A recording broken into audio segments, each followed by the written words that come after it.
Welcome to the Penny Bloom Podcast. Ain't another place that has got more bombast. Romp past your mom, dad's listening to Tomcats, talking everything that make you sad. We don't want that. We're here to make you smile. Put your mind at ease. Peace, love, and bloom, and always praise Keanu Reeves. This what we about. This some weeding now. We'll talk until we can't no more, and then we peacing out. Alright, let's go. Penny Bloom Podcast. It's the Penny Bloom Podcast. Penny Bloom Podcast. It's the Penny Bloom Podcast. Penny Bloom Podcast. Penny Bloom Podcast.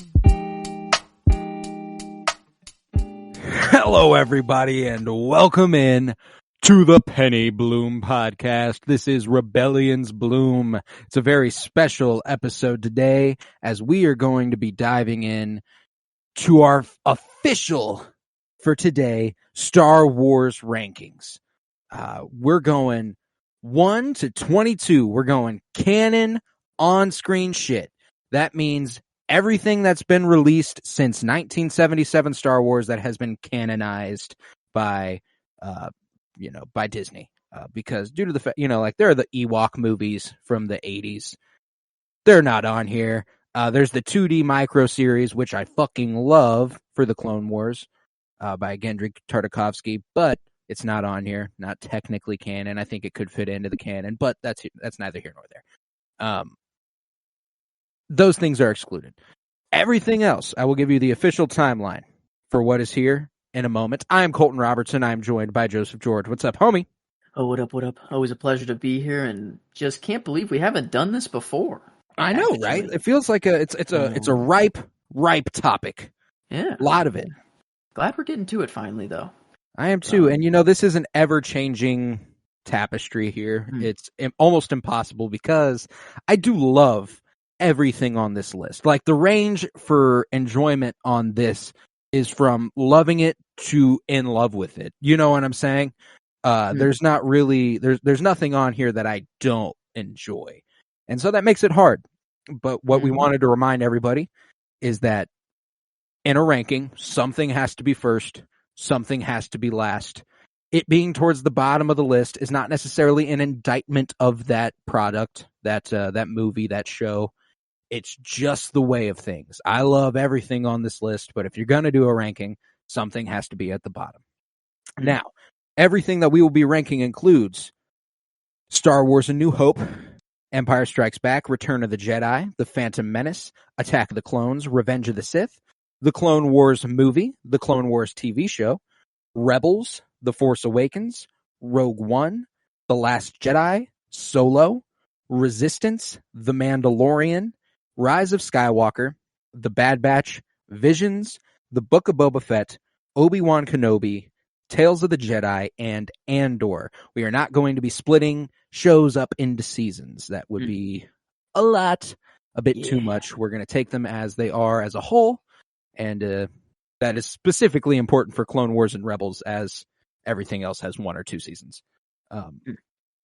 But if we had all seven seasons of Clone Wars and all 4 seasons of Rebels, that would have been fucking impossible and probably would have required much more work before coming into this. But let's do this. After this discussion, we are going to be doing a little bit of a Mandalorian Season 3 preview, predictions, final thoughts going into the new season, because it's less than a week away. That's fucking crazy. It hasn't been on since 2020, and 2023, we're here. It's time for Mandalorian Season 3 next Wednesday, and I cannot fucking wait.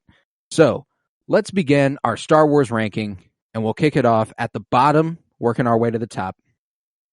What do you, my friend, have at spot 22 out of 22? Well, my bottom 2 will be things that I haven't seen. Sadly, I'm a Star Wars fan, and have been for a while, but haven't gotten around to 2 things quite yet. Can't believe on one. The other is more believable, but I cannot believe I have not seen the Clone Wars movie. And I'll put that at 22. I guess it came first before the other one that I haven't seen, so I guess I'll just put it 22, but haven't seen it.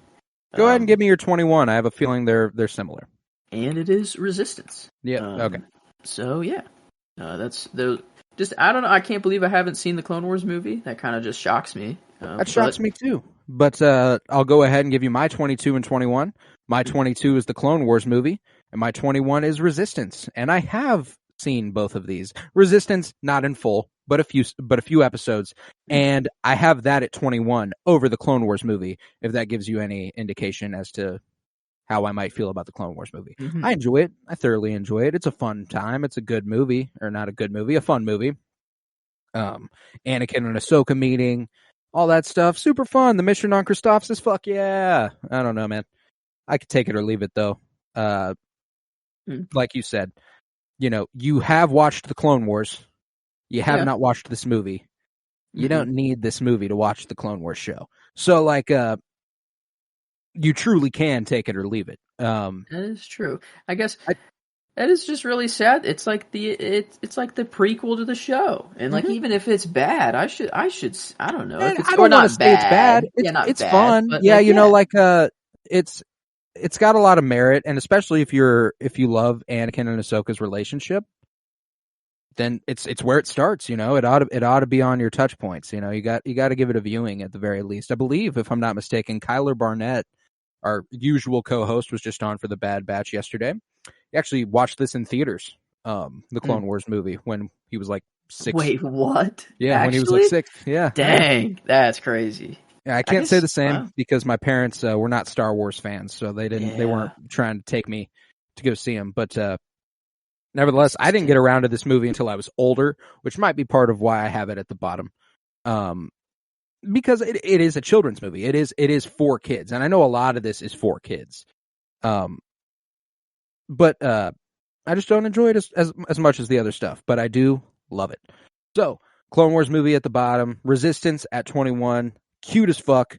The animation style, I know people are always like, well, they've really downgraded from Clone Wars to Rebels and then Rebels to Resistance. The animation style in Resistance is fucking awesome. Oh, it's cool. It's different. It's unique. Yeah, it's like, yeah, exactly. It's not a downgrade. That's what we need more of, different. Yeah, I do love, when it comes to the animation styles, I do love that the Bad Batch continues the tradition of what the Clone Wars animation was. But I wish that the Tales of the Jedi wasn't the same as the Clone Wars. I wish they I need them to start innovating. I don't want every Star Wars animation show to look like the Clone Wars from here on out, and the only time we're switching it up is Visions. Go ahead and keep and I think the reception of Rebels and Resistance styles is why they've just decided to fall back on Clone Wars. And I don't want that. That shit's beautiful, I think Resistance is a beautiful looking show. The first episode kicks off with the way Rey is like, Luke Skywalker, I thought he was a myth. There's a kid who's admirer of the Resistance who hears Leia's name and is like, Leia Organa? General Leia Organa? Like she's sick. The legend. She's the legend in that show. And I think that's super fucking cool. Yeah. Which makes the most sense. Like a dude with a laser sword that fought another dude with a laser sword, or the person who actually led the real army. And okay, Luke did exist, and Darth Vader, they were real, but to the people. Yeah, Leia was that person. Leia was that chick. So I had Clone Wars at 22, Resistance at 21, and now since we're into all the stuff we have seen, we can start going back and forth as we see fit. Okay. Go ahead and give me what's at 20. I think this is going to be surprising. This might be the most surprising thing on here because this is out of Star Wars. This is my I don't care, and it's sad that I don't care, and it's Obi-Wan Kenobi. It's like, whenever I'm thinking of sometimes I forget that show happened. Legitimately. I forget, it happened. I don't think it's bad. I think it's actually really good. It gave Owen and Beru such a good, look into them, which was really awesome. Gave Ewan McGregor a chance to come back and perform his ass. It was not a bad show.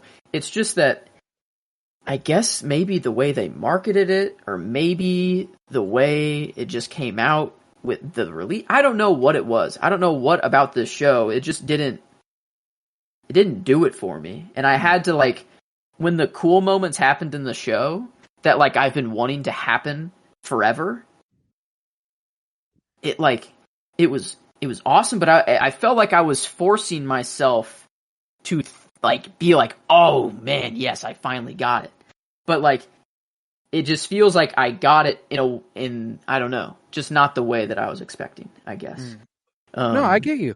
I get you 100%. I think this is a premier example of why I wanted to do this ranking separately, because there are certain things we just weren't going to come to the same conclusions about. And this is why me and you work as a great team covering Star Wars, because we both love Star Wars, but we have vastly different preferences. And this one rises a little bit compared to 20. Not by a ton, but it does rise a bit.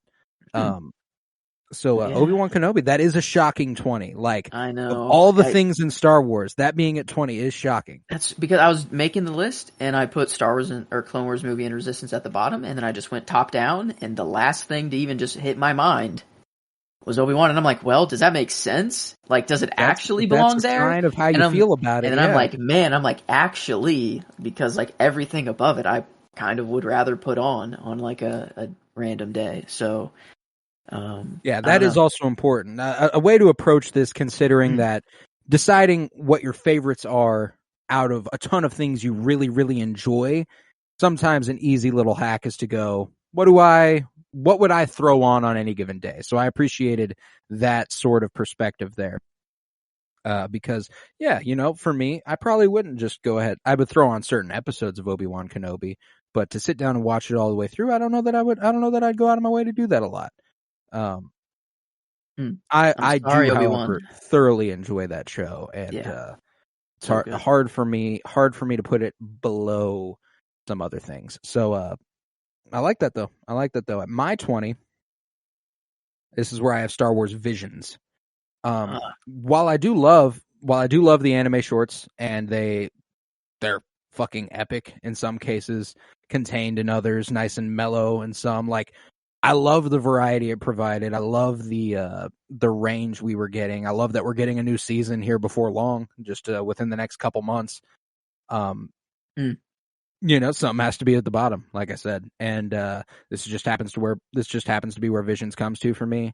I found that I don't revisit it hardly ever, and that's just something that matters whenever it comes to this sort of ranking. I don't revisit Visions a lot.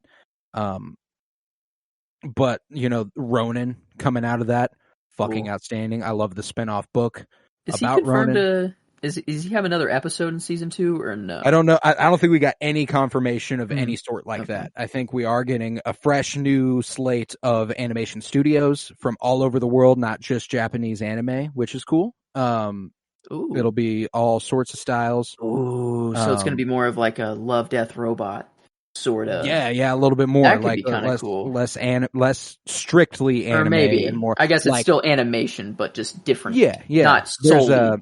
There's one studio called Aardman Studios that did like Wallace and Gromit, if you remember those movies. They did something else recently. Oh, yeah. I didn't know it by name, but now that I see it, I'm like, oh, duh. Yeah, no, like they've got one coming up. Is that like the same? Is that the same thing? It's a weird movie where, it's like kind of the same. People get flushed down a toilet. They look the same. I don't know. Flushed away. Person. That's what I watched recently. Yeah. Yeah. Wow. Yeah. Well, that's what I watched recently. It was like, Aardman, dope. Sick. We're going to get Star Wars in that style, maybe? In that style, yeah. That's going to be... That's super cool, that's why I love Visions, is I love what they're bringing to the table as far as the creativity, the vast different styles. Like what I was saying with Resistance, like I love that they gave us a new vision of animation in Star Wars, and I hope we get more of that. And I hope it's not strictly just in Visions that happens. I hope that one day one of these animation studios will get called up and they'll go, hey, we would love if you animated an entire show for us. Like that would be awesome. And I pray for that. And Visions, super fucking cool. I've like my favorite episode of that is probably The Village Bride. I love The Village Bride. Oh my god. Those the like soundtrack shoes? in that episode. Weren't her like, didn't she have some like Was that her? Or was that a different episode? No, Like the shoes that like where she does like the like speed the force. dash. Yeah, like the like. Yeah. Oh, that was just so. And oh man, that episode was beautiful. Ooh, That's the thing. I'm gonna Might say have to this go ahead and probably rewatch it. a lot. I'm gonna say this a lot. So get ready. But yeah, I'm gonna have to rewatch that for sure. Especially ahead of season 2, for Hmm. sure, because that, like I said, it's so much fun. I haven't revisited a lot, but I have revisited The Village Bride a lot. I have revisited The Ronin a lot, but that's about it. I need to kind of go back and watch all of them. You know, like we got one set on Tatooine around Boba Fett and kids performing at a pod race. Like, fuck yeah, are you kidding me? That's fucking nuts. I love that. So Visions came at 20, but it's no indictment of its quality. I love that shit. Man, it's so weird that like these bottom ones, like I'm reading them off, and I'm like, man, it kind of just goes to show how good Star Wars is. It does, yeah, and how much I like it, because this is where Solo comes for me, which is like, I think it's criminally underrated, and it's sad that it's going this low, and I think it deserves more praise. But I don't think it's an incredibly revisitable movie. I guess like K2SO, I really love, or K2SO, fucking L3. Yes. And just the relationship between Lando and them is awesome, and having Donald Glover is amazing, and Disney cares so much about keeping their legacy actors and deep faking them, but no one gave a fuck that it was not Harrison Ford in this movie. We just immediately knew it was Han Solo and went with it. So like that, and I think Ehrenreich killed that shit. Man. Yeah, he like that. It was perfect in it, like that. Like, I don't know. I think they have the wrong idea of this movie because it didn't perform well. I think it was more of just their fault of marketing. They did a terrible job marketing it. Like the release, it was in between, like what? After it was after The Last Jedi. I guess we have the release order right here. It was after Last Jedi, but before The Mandalorian and Rise of Skywalker. And it was also in the middle of the summer. It was 6 months after The Last Jedi. Or 5 months after The Last Jedi, which is a ridiculous turnaround. And maybe they could have gotten away with that now, but 5 years ago they couldn't have. Yeah. Especially off the coattails of a movie that split the fandom the way it did.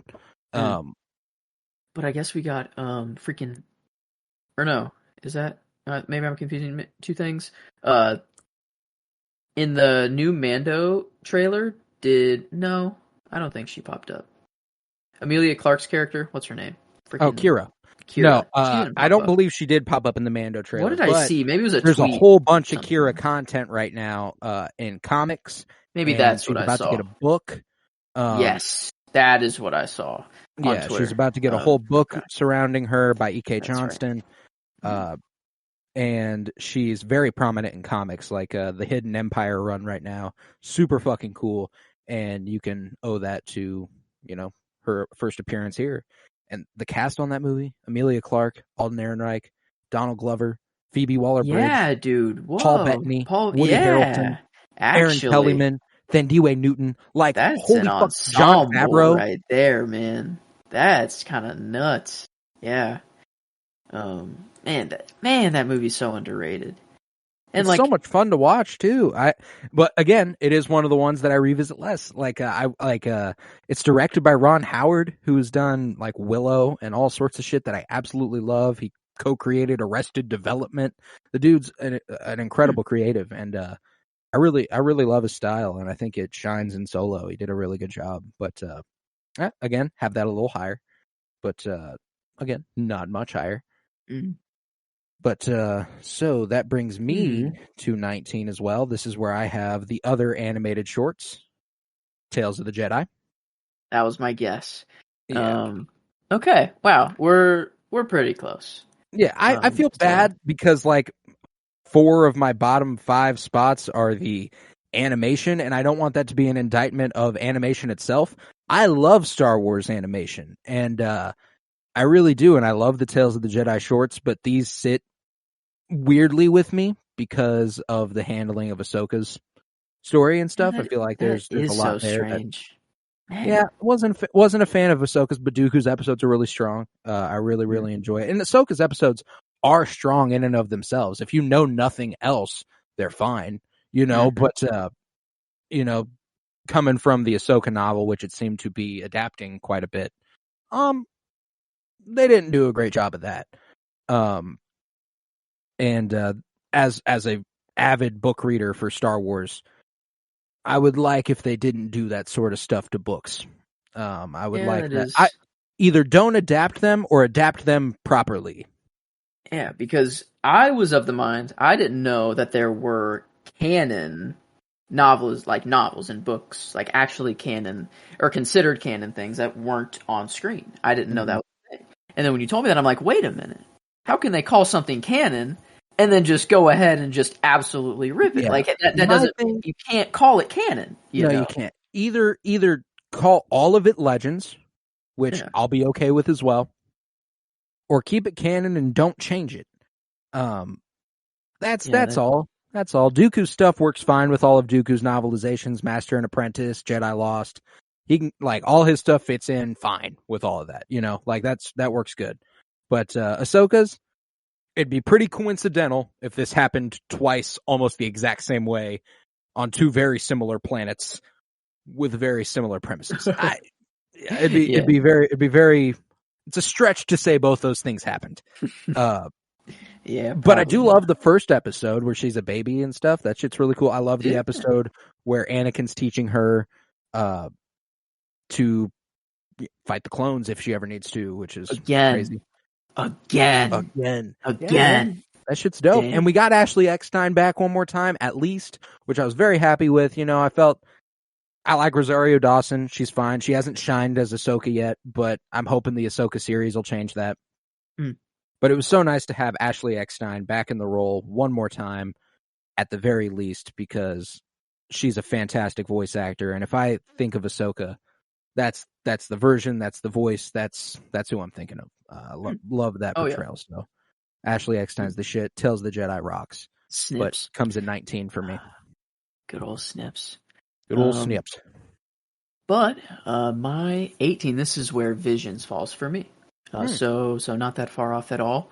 Even though it does have some high level Dooku content right here, and I was ecstatic, and it's just kind of where the animated shorts are gonna fall. Oh wait, Visions. I'm talking Visions, not Tales of the Jedi. Sorry, that's my next. Sorry, I'm going into the future a little bit. But Visions, let me remap my brain. Just animated shorts. I loved them as they came out, but it's kind of just like I've seen it. It was a cute short, and I loved it. I go back, I watch the Ronin every now and then, just because I love the style. And I rewatched it just after I read the actual physical copy of the Ronin comic, actually. So that's the one that I go back to a lot. But Visions, I'm excited for season 2, for sure. I think it's some of the coolest Star Wars content there is, just the most creative Star Wars content there is. It's really a place where the creators can just let loose, run fucking and free, just absolutely do anything. We would never get a sing along on Tatooine over a pod raid, we would never get that stuff on screen, live action. Or even in a Bad Batch, or I don't know, it doesn't even seem possible in the Bad Batch even. It's crazy because the twins almost seems like a historic telling of the events, of what happened, but set forever in it's told from forever in the future, so it's hazy, and it's that shit's awesome. Yeah, it's not connected but connected. And they fully know what they're doing. It's awesome. It's, if you're a Star Wars fan and you know all these little details and everything, it's so awesome. But the story itself is also just really super entertaining cool and fun to watch. And one's about a robot who just slowly becomes more human over time, right? I don't know, as I'm remembering the more and more episodes, it's it is just like a cute little show that you have it's really just random spots around the galaxy. The Ninth Jedi is a crazy one too. That's a fan favorite where one of them is secretly a Sith among them, and they're all That shit's crazy. Like, yeah. But I now excited to see the different styles that we'll be getting this time. That'll be really cool. And hopefully spice it up a bit more. even more, yeah. Yeah. Because that was what was cool, is that it was all anime, but even within anime, there are a ton of styles. So like, there was still varying degrees of what to expect, but then we're gonna get even greater variation with the stuff to come. So Vision's at 18, right? Mm-hmm. That's right. Strong. My 18. This is where I have my first live action movie. And this is where I have Star Wars Episode 2, Attack of the Clones. Yeah. Wow. Okay. I love Attack of the Clones. Don't like, this is where we are truly getting to the point where I am in love with the rest of it. Like I said, the range is from loving it to in love, and I love the bottom 4 and the top 18. This is what sold me on the franchise. You know what I'm saying? Like, when I was younger, Attack of the Clones was everything. I loved Obi-Wan versus Jango. I loved the giant face-off with all the Jedi at the end, all of them pulling up, the 3 like creatures that they have to try to avoid while there's droids everywhere, and Yoda pulls up. Noise. Oh. Yoda pulls up with the fucking clones for the first time, and it's like, there's so much to love about that movie. There really is, and I'm in love with that movie, and I will revisit it. I revisit it every once in a while. It is my least revisited of the prequels. I have no doubt about that. But I do love it. I'd say Attack of the Clones, the nicest review I can give it. Maybe not the nicest. Just kind of, it falls into the movie of, I have to watch The Phantom Menace first to watch this movie. I'm not going to watch Attack of the Clones out of nowhere. I might pull it up to like watch some Dooku scene, like specifically, but like, I'm not just going to sit down to watch Attack of the Clones. If I'm watching Attack of the Clones, Factory stuff, fucking awesome. Ooh, I love that. Yeah, I don't know, but I'm not going to sit down and just watch Attack of the Clones. No, probably not. No, probably not. And because there are a few Star Wars movies that I'll just throw on, and you'll find that they're towards the fucking top. The ones that I don't feel like, oh, I have to watch this to watch this. Like, I'll just be like, I feel like watching this one today. That'll be towards the top. Attack of the Clones is not one that I regularly go, oh, I feel like watching this today. And I think the reason it's low compared to everything is that I do have my biggest gripes with characterization in this movie. We talked about it recently on something, I think the Valentine's Day special, about Anakin and Padme. I cannot forgive that movie for mischaracterizing Padme the way it does at points. Padme doesn't forgive Anakin for killing a bunch of people. That is kind of wild. Beings. Yeah. That's just not something that she does. She might comfort him, but she will tell him like, yo, that was wrong. Instead she's like, oh, come here, poor little guy, Annie. My Annie. No, like, and then like I don't know. It's just if I ignore that part of the movie, this rises like crazy. That part of the movie just really hinders my enjoyment of it, because I love Padme as a character. Like, she is truly one of my favorite characters in all of Star Wars, and I just don't feel like they would do her like that. They should do her like that. You're right. And that is it's a thing that I've just never thought of before. Because I guess I've always known, Anakin was wrong. I've always been in that boat, but I've never once thought of Padme should have reacted this way. Yeah. Instead. But I don't know, it's not my last live action movie. I guess I already said Solo. I guess I already have my live action movie. But even out of the trilogy movies, it's not my last one. Okay. So there's just too many cool things in there that I can't overlook in that movie. We don't get another trilogy movie out of me for several spots. Oh. Okay. There's a gap between this movie and the rest of the movies. That makes sense. Okay. Oh, but I spoke too soon. Never mind. After that one, there's a little bit of a gap. Here, I was speaking a little too soon, but here is where I have Tales of the Jedi. Just like it a little more than Visions. Because, for one, I didn't know any of the Ahsoka stuff before. So the Ahsoka stuff to me, at first watch, was like, oh, this is awesome Ahsoka stuff. This is really cool. And I got Dooku. And I'm like, oh my god, I'm getting Dooku. You get Qui-Gon Jinn. Old and young. You know, oh my god. Like, it's kind of... It was something that I just threw on. Just being like, alright, I know I'm going to watch this all in one sitting. But I have no idea what to expect, really.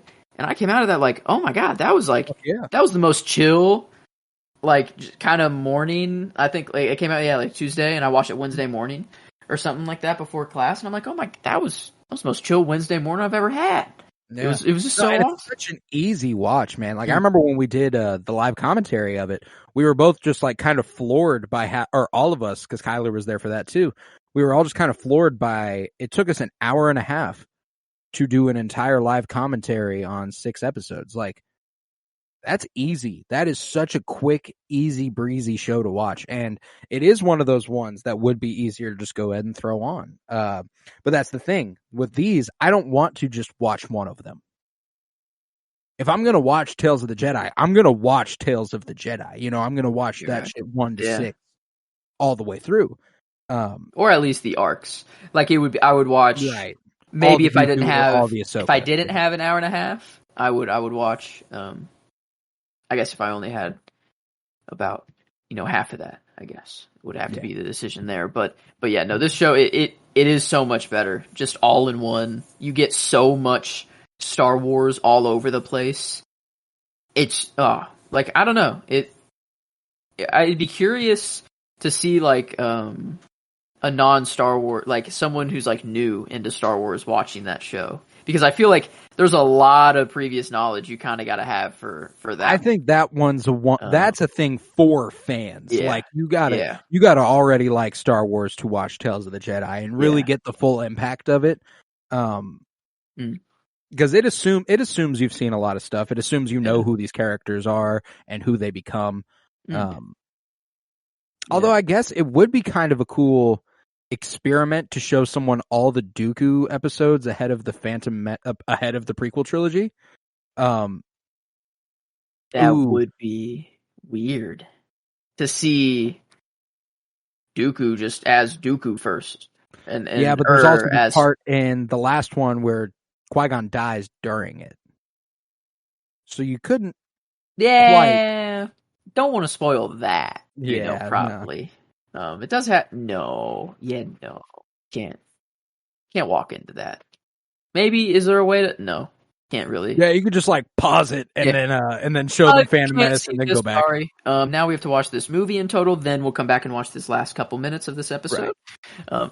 But anyway, I guess I don't know. I love Tales of the Jedi. I like you're right. At this point on, nothing on here am I ever not going to love. I love every single thing that is here on out. I do too. It's just something has to be at the bottom. And for me, that was Attack of the Clones. Towards the bottom, anyway. But my next one is where I think we're truly getting really? At 17, that's where I have the Clone Wars TV show. I love season 7, but it does a lot of heavy lifting for me as far as my looking back on the show. Right. When it comes to the show as a whole, I do enjoy it. That is not like Tales of the Jedi, where I don't feel like I have to put it on front to back. I can bounce around and throw on episodes, and I do quite frequently. I revisit my favorite arcs pretty regularly. But the stuff I want to revisit from the Clone Wars is pretty few and far in between. You know, like I do really, really love the character work it does with like Anakin and Obi-Wan, and I love episodes with Padme. Like I said, I love Padme, so anything I can get with her there. There's two shining beacons of Clone Wars, and they're Ahsoka and Captain Rex. And if I can go ahead and watch the stuff with Ahsoka and Captain Rex, fuck yeah. You know, I do love the Clone Wars show. Like I said, I have it above Attack of the Clones. It's pretty damn good. Wow. I think you will also notice that the Clone Wars, Attack of the Clones, and Tales of the Jedi all came 3 in a row here, which I feel like is almost an indictment of the Clone War era for me. You know, you can tell that it's not my favorite. It's not my favorite part of the Star Wars timeline. Wow, that and while is I do kinda love it, interesting how it worked out that way. yeah, while I do love it, it's just not ideal. Not my favorite. Not my favorite stuff in all of Star Wars. I do love the Clone Wars though, and when it comes to season 7, man, if we're taking just season 7, I don't know how much this rises. I don't know how far this goes up. I think I had mainly season 7 in my mind when I did the ranking. Now thinking of it as a whole, it was too high. Oh, did you go ahead and change it? Yeah, it was too high. It's not now. It's still a little later, but it was. I was like, okay. I looked at what was below it, and I'm like, hold up. No, man. Yeah, but just anyway, when it comes to the stuff that I'm going to throw on, I do throw on Clone Wars arcs pretty regularly, especially when I want to get in like a really creative mood. Like whenever I'm painting or whenever I'm writing something, I love just throwing that on in the background because it's got all the sights and sounds of Star Wars. It's a fun, epic era of really awesome shit. So like, it's an awesome show, and the way the animation progresses across the 7 seasons, super fucking cool. Also love me some Jar Jar Binks. We get episodes about Mace Windu and Jar Jar Binks, where Jar Jar Binks has a girlfriend, and they're like, "Are you fucking kidding me?" When it comes to like, who does Jar Jar get with? I can't remember who, but I remember he has a girlfriend in that show. Wow. Yeah, man. Is she equally as like clumsy, or is she like the rock that actually keeps him in line? You know, I can't remember. That's not one of the ones I revisit a lot. Yeah, what's the dynamic? I wonder what the dynamic of the relationship is. Yeah, not one I revisit a lot, but I just remember getting that and being like, "Holy shit!" It's the most Visions-y we get. You know, that's not Visions. Is like we're doing episodes about Mace Windu and Jar Jar Binks, where Jar Jar Binks goes off to meet his lady friend. Like that's fucking crazy. Wow.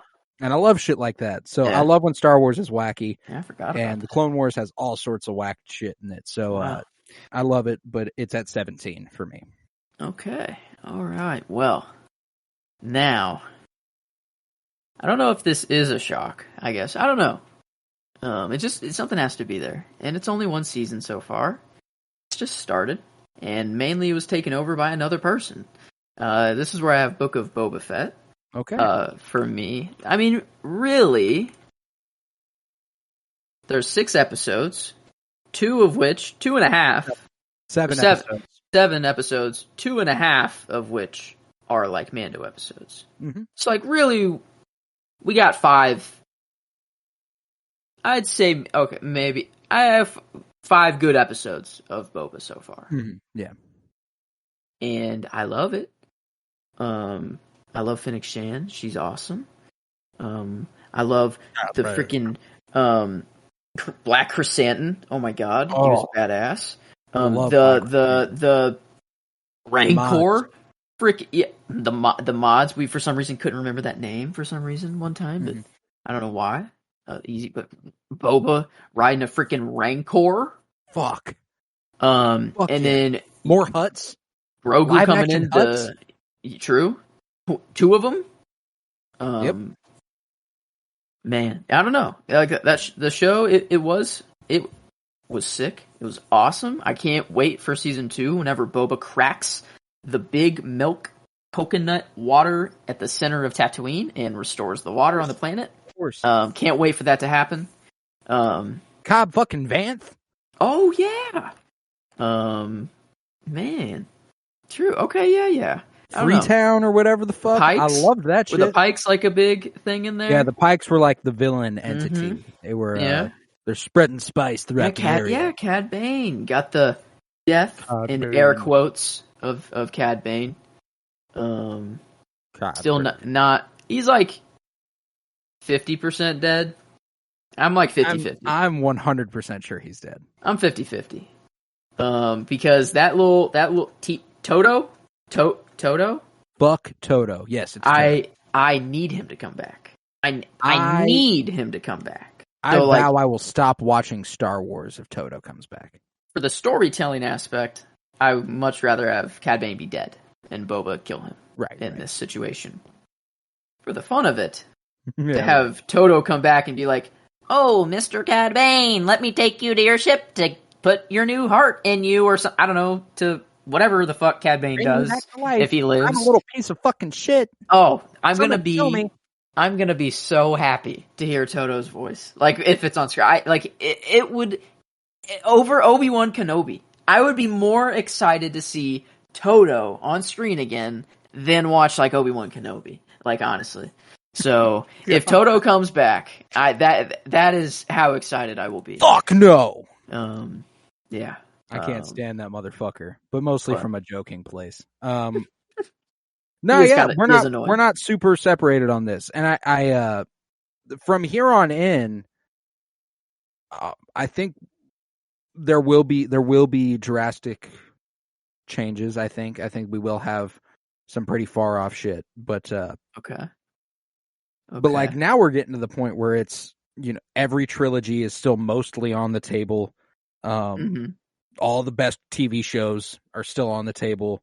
Like, we know it's Star Wars, baby. We love all this shit. It's going to be hard. But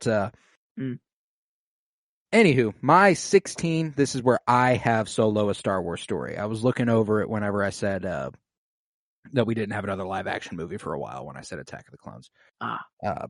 Yeah, 16. That's it's where I have Solo. I absolutely adore this movie.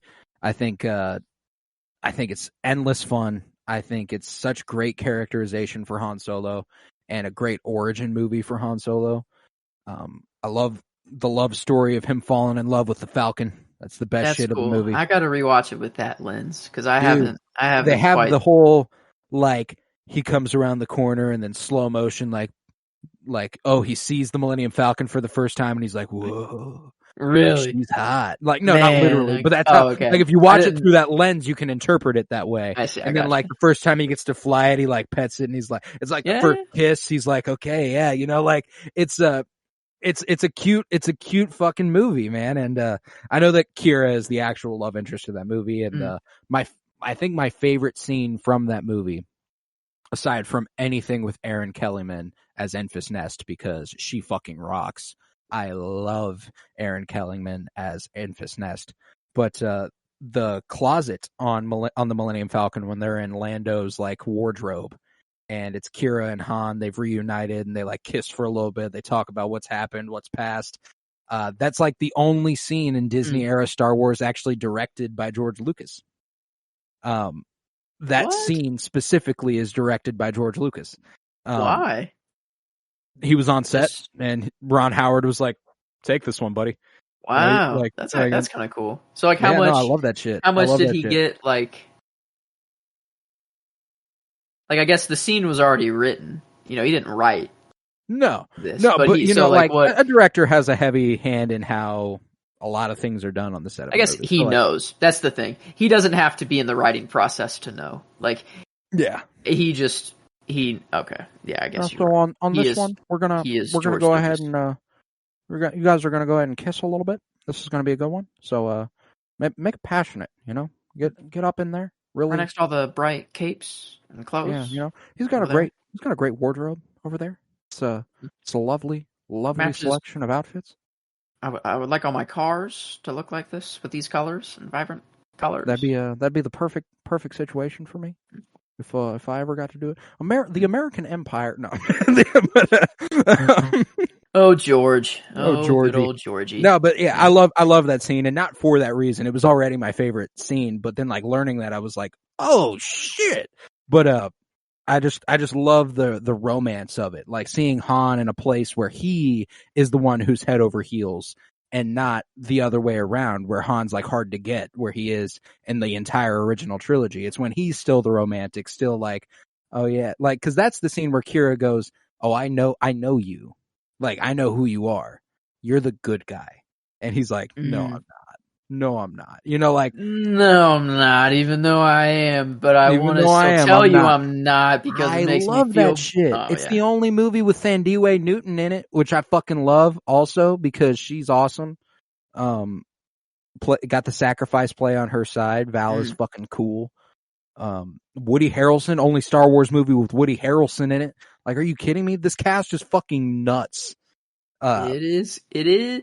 And you got like a Mission Impossible train heist sort of freaking thing that was epic. Sick. Chewbacca and Han Solo's meet cute. Yeah. Dude. Chewbacca's like, what? And he's like, yeah, I speak a little Wookiee. Get over it. Okay.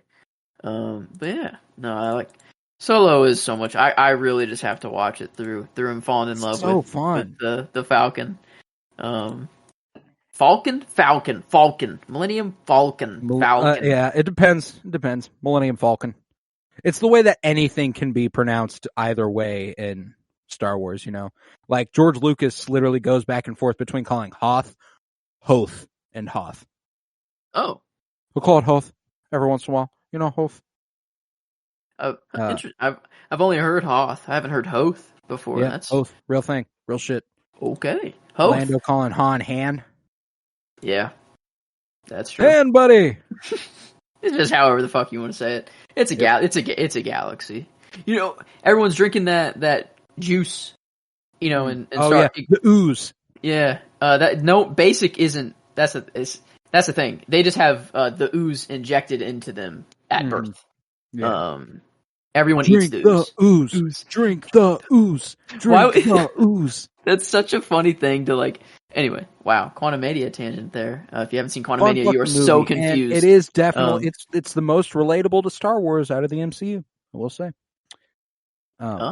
Actually, true. I would say so.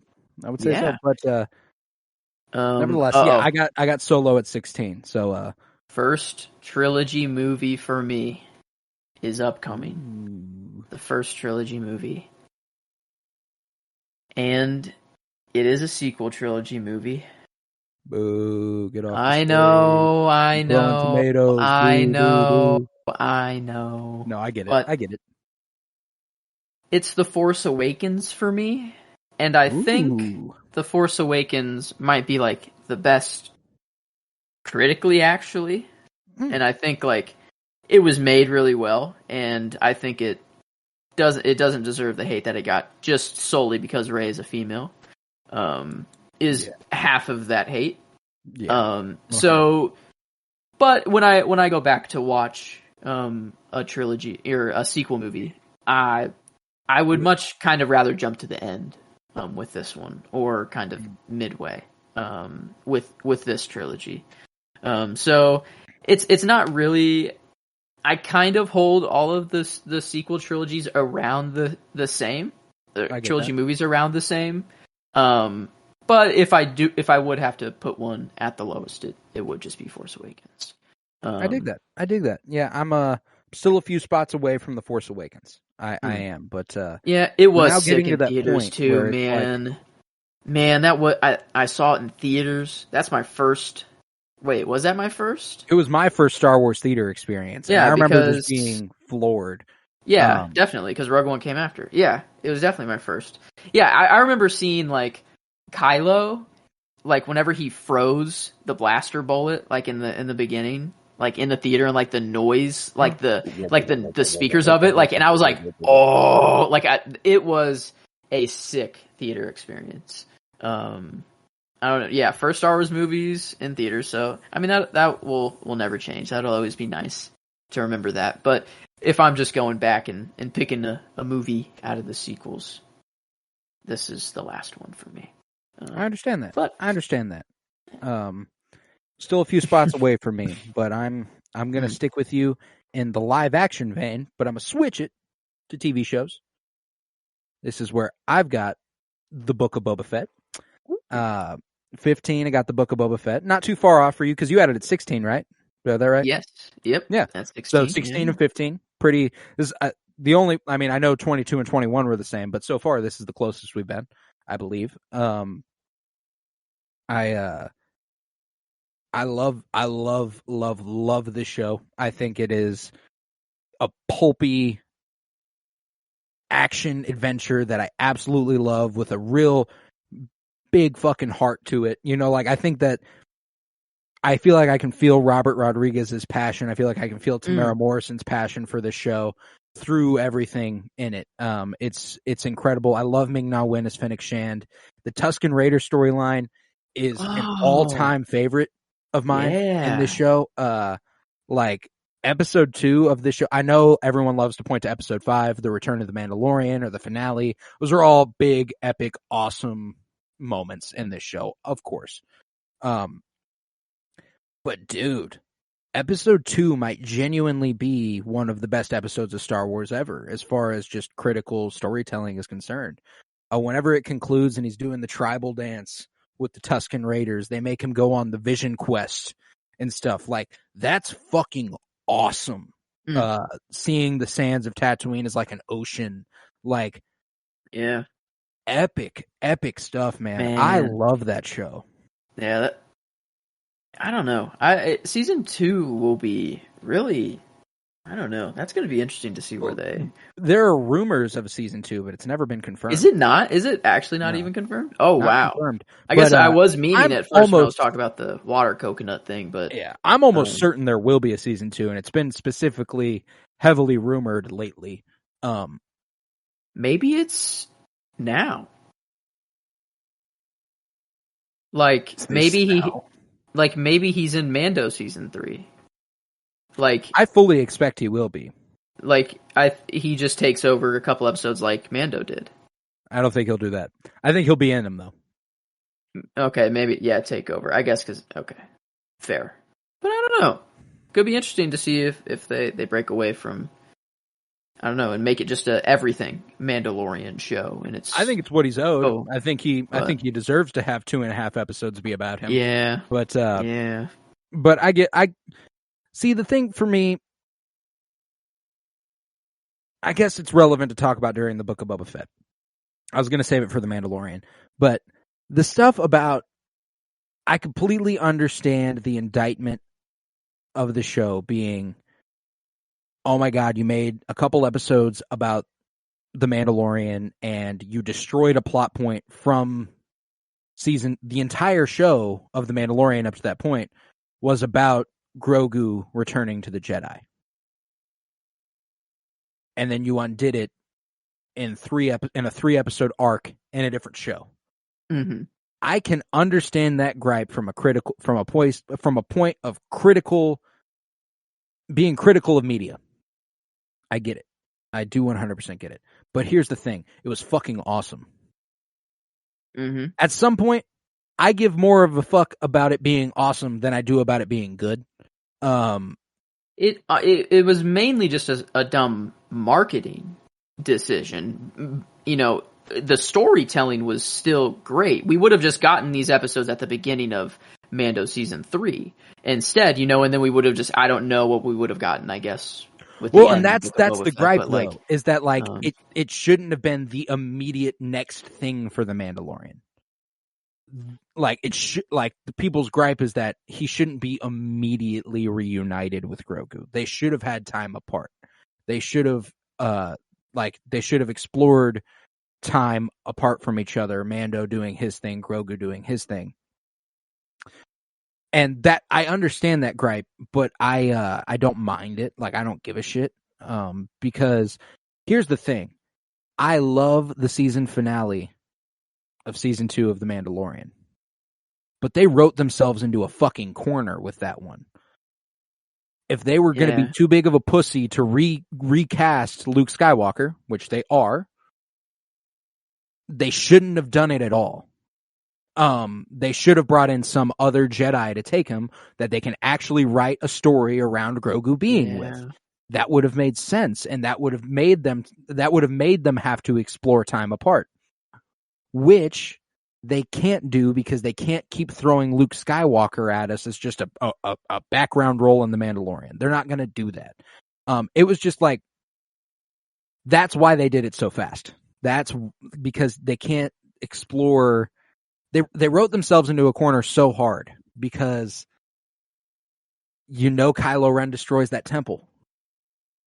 Grogu has to get out of there. None of us for a second. Like, I know people were like, oh, does Kylo kill Grogu?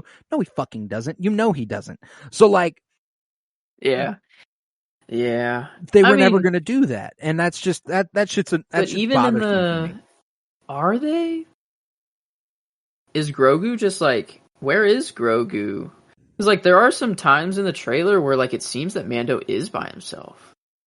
Grogu's with him. Yeah. How long apart did they, like, because he went to Luke's temple and Luke gave him the choice, but how soon was that made? Like, I am 100% okay with headcanoning that there is like a year between what happens in Mando and the Book of Boba Fett season 3, or Mando season 2 and the Book of Boba Fett season 1.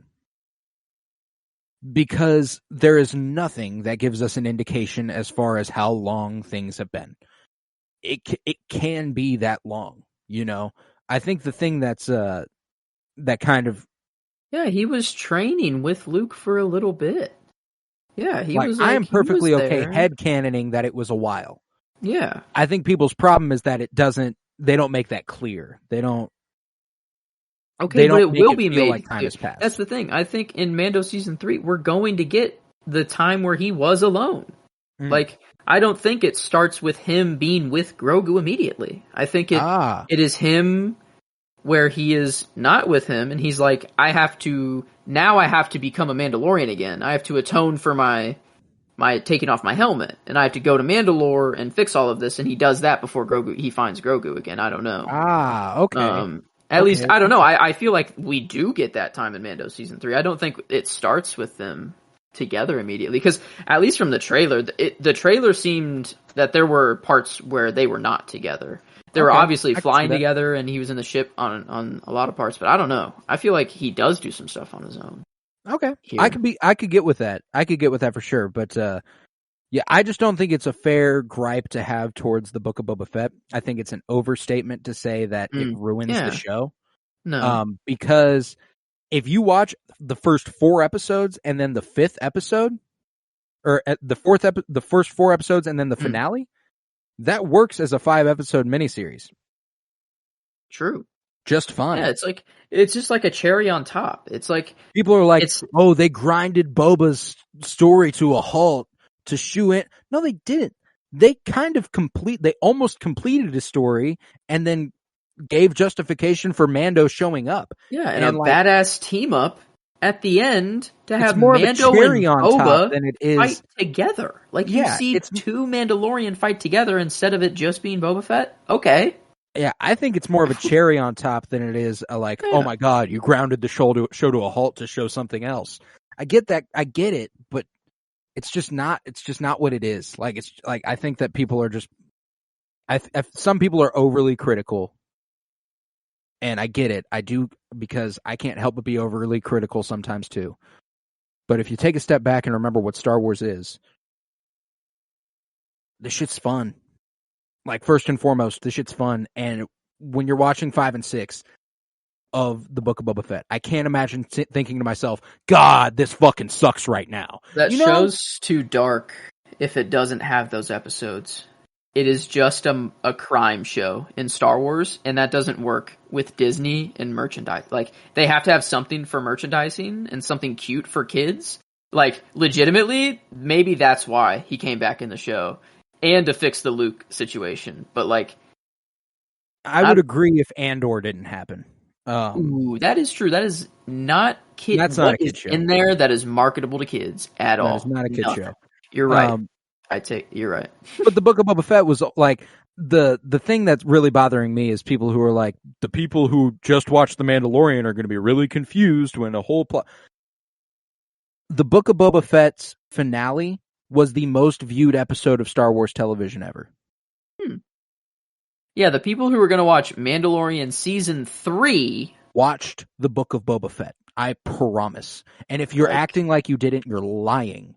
It's just, and if not, because it was a huge fucking deal. Like everyone was talking about it when that happened in the Book of Boba Fett. It's not like you live under a fucking rock if you're a Star Wars fan. Like, because the Book of Boba Fett's teaser is the post-credits scene in Mandalorian season 2. Yeah. They were always going to be connected. I don't know. But the Book of Boba Fett, I have that at 15. We'll leave it there. All right. Well, moving on to 14. It is another trilogy movie, another sequel. I told you they all kind of fall around the same. Ooh, I'm throwing tomatoes. I know. And it's The Last Jedi. And is that 14? Yes. And I think this is the one movie that I have been too critical of in the past. This is the one that I've been the harshest on. And after getting past most of the gripes, I see the movie for what it is, and mainly the gripe is just the non-continuity. That's like my biggest thing, is just the non-continuity of directors and, vision of everything, whatever. But the movie itself, if I'm watching it by itself, like, you get Luke Skywalker. Like, I people say the end of that movie is like that was a pussy shit what Luke did. Like, that's like, shut the fuck like up. And I'm like, what? Are you kidding me? This dude is across the galaxy, faking out Kylo Ren, getting his entire army to shoot him over and over. Then he goes down to actually fight him, but he just Neo Matrix dodges him. It's quite literally the most Jedi shit we've ever seen. Like, that, like, oh my god, would you rather want an old Luke actually being there and actually dying by Kylo, or a prime-looking Luke? Like, for some reason he looks younger, and on first watch you don't really notice it, at first, but it's like, your hair's a little less gray, you're looking a little better, it's interesting. And your footprint, you're not making any footprints on the ground. And it's like, and then it's like, whoa, this is actually really cool, and it's like, that's why they focused on the salt on the ground at the beginning when they first get there. All the things they drag on the ground, whatever, to make the lines. It's like, I don't know, like, the movie has so many things that make so, like, many Star Wars tropes really cool. And it did that really well. A lot of people, they'll hate Canto Bight. Whatever. I don't know. It's like, people, it's just all of, like, they hate the guy who was supposed to break the code breaker, was that his name? And then it ended up just being, oh, whatever, now we have someone new. But, like, that's all Star Wars is. It never goes the way that you expect it to go. Like, every time. Like, Luke blowing up the Death Star, the plan was to use the fucking aiming system of the ship. The dude turned it off and used the Force to shoot it. One of the biggest events in all of Star Wars that we all praise and love dearly was not according to plan. Like, I mean, it's like, that's what Star Wars is. If everything just went according to plan, I don't know, it's just not how it happens. So, like, a lot of the gripes that I did have of the movie at first are falling away. But out of the sequel trilogy, it would still be in the middle. I dig it. There's a little gap here. Little gap. Not super big gap, but a gap nonetheless. I was at 14, correct? Yes. All right. My 14 is The Bad Batch. Now this is low for where I want it to be, but then I looked at it and I was like, I have no choice. Like, I was like, I just love this much stuff in Star Wars. Like, if you've ever heard me talk about The Bad Batch, we've covered every episode of The Bad Batch on this podcast. And I never, ever, ever say I don't like it. In fact, I am in love with that show. I'm in love with the characters in that show. It's one of my favorite Star Wars things ever. And I'm saying that, and it's at 14. So that means everything above it is one of my favorite Star Wars things ever. Yeah, that is pretty good. Yeah, man. I think the animation style is brilliant. Omega is one of my favorite new characters in Star Wars. Just absolutely love her. The batch itself is incredible to watch. And this season's taking on a whole new, like, they are going hard this season. It's very good. Not too far off. Not at all. No, yeah, I don't have much else to say about it. You know, we've covered every episode of this on this podcast. So, like, if you want to know how I feel about the Bad Batch, listen to any of those episodes, and you'll hear me ooze over how much I fucking love it. Drink the ooze. Sorry. But here, I'm sticking in the animation vein. This is where I have the Clone Wars. Yeah. It was so much higher than mine. It was a little higher up initially. Where was it previously? That's what I want to know. It was with that, so it was at 9 before. Or 10. Sorry, it was at 10. Yeah, it would be at 10. So not too much, lower, but there were some things that I just had to rethink. But yeah, I remember starting the show a little slow, but then once I got into it, I just binged that whole thing. It was like I would come home from school, put on the Clone Wars, and just watch that whole thing. And I remember getting to season 7 and just being like, whoa. Like, I got into the show, I was already well into it before season 7 started. And then they I don't know what they did, what magic juju drink, what they got going on, but they hit that season out of the park. And I don't know, I guess they got like real people, like they actually got Ray Park to come in and like do fight choreography. They actually did the fights instead of just animate them. So like it was a season that they heavily paid attention to, a lot more than the previous ones. But I don't think that single season should elevate, the entire show should be talked about. But no, I absolutely love the Clone Wars. I love, Obi-Wan's dad jokes the whole time. It's a love-hate. It's like, he's the perfect just dad joke guy, but like that's the thing about a dad joke, is that it's like you're laughing, but it's almost like you're disappointed that it's like a disappointed laugh. Oh, you dumb like, fucker. oh man, you said that. Come on, dude. Or like, I don't know, but no, I love that show. And yeah, I guess we got just any storyline that you think. The closest to Visions, I guess, that's not Resistance. That I've seen. The closest to Visions that I've seen, I guess. Yeah. So yeah. I dig that. And that was at 13. Yep. My 13, this is where I have the long-awaited Obi-Wan Kenobi. And this is one that I did have higher until I was just like, I don't feel right about it. And I put it down a little bit. And this is the one that I did have at 10, and it is now at 13. So it's funny that we had the same thing happen to us for two different things and the exact same places. I love Obi-Wan Kenobi. I love little Leia. Vivian Lyra Blair is fucking fantastic. She is easily the highlight of the entire show for me. I do love the scenes with Vader and Obi-Wan. They're obviously incredible.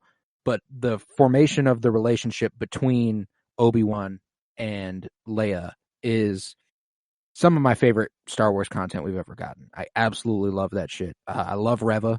I think Moses Ingram is an incredible actress, and Reva's an incredible character with a bright future. Man, yeah, that was kind of nuts. That's first live action Inquisitor, right? Or these were the first live action Inquisitors that we ever saw. I guess the species of the Grand Inquisitor we've seen before, but that would be it. That too. But we also saw him in we saw the species in live action. But this was the first live action appearance of Inquisitors in general. And it was incredible. I loved that shit. I think that some of the visuals could have improved a little bit, but I think Deborah Cho, it's another one of those things where it's like I can feel the heart of the creators in it. I can tell that they made the thing they wanted to make, and I think it paid off. I am of the mind that it is truly an incredible viewing experience. I don't think it's as critically well done as some of the other stuff we've seen, but I do love what we did get. I think it's such a fun thing to watch, and like I said, little Leia is my favorite Star Wars character of all time. So if I can get little Leia on Alderaan with Bail for a little bit, Bail going to seek out Obi-Wan's help, fuck yeah, him basically delivering the message about Leia being kidnapped. Help me, Obi-Wan. You're my fucking only hope. I need Leia back. Like I wouldn't come to you if it wasn't absolutely necessary. That's kind of I fucking love it. Like he is his last hope, and it kind of mirrors the things that happen later. It was such a perfect prequel to the original trilogy, where I thought it would be a sequel to the prequel trilogy. You know what I'm saying? It connected more to the original trilogy than it did the prequel trilogy for me. So I absolutely love it, and it made my heart happy. So I have Obi-Wan Kenobi at 13. From Obi-Wan Kenobi, I wanted the reason that Quinlan Voss's name was etched into that wall is because he was the one who saved Grogu from Order 66. Or maybe not the one who came through the door in the trailer necessarily, but he is the one who got Grogu out. He transported him to safety somehow or somewhere through that tunnel. That is why Quinlan Voss went through there. And I dig that. I hope at least. Maybe that's how the path started. Maybe that is the first Jedi who escaped through the path. I would like that. That'd be sick. I would like that a lot. This is so far our biggest gap. Yeah. You had it at 20. I had it at 13. And I don't know. I just can't. I don't know. It is. It leaves a weird taste in my mouth, I guess. And nothing else in Star Wars does that. I feel that. Yeah, like it must be mentioned. But so far, it is our biggest gap, being 7 places apart. Me at 13, you at 20. So this gap worth mentioning is not big at all. This is where I have the Bad Batch. So only a gap of 2 here. Again, we've covered the Bad Batch quite heavily, and I just want to throw in that Omega is freaking like slowly becoming one of my favorite Star Wars characters now. Like in this season, and I don't think I've said that enough actually in the coverage that we've had. So I like Omega's climbing like super super high. She's like taking care of the group now. She's like the real leader, and like just seeing her come into her own and like seeing how she's like her values are forming. It's so awesome. So, but yeah, I feel like we've covered the batch quite a lot. So yeah, there's my 12. I dig it. Speaking of Omega climbing up your rankings for your favorite Star Wars character of all time, we might post Mando season 3 have to dig into the top 100 once again. Indeed, that would be a good time.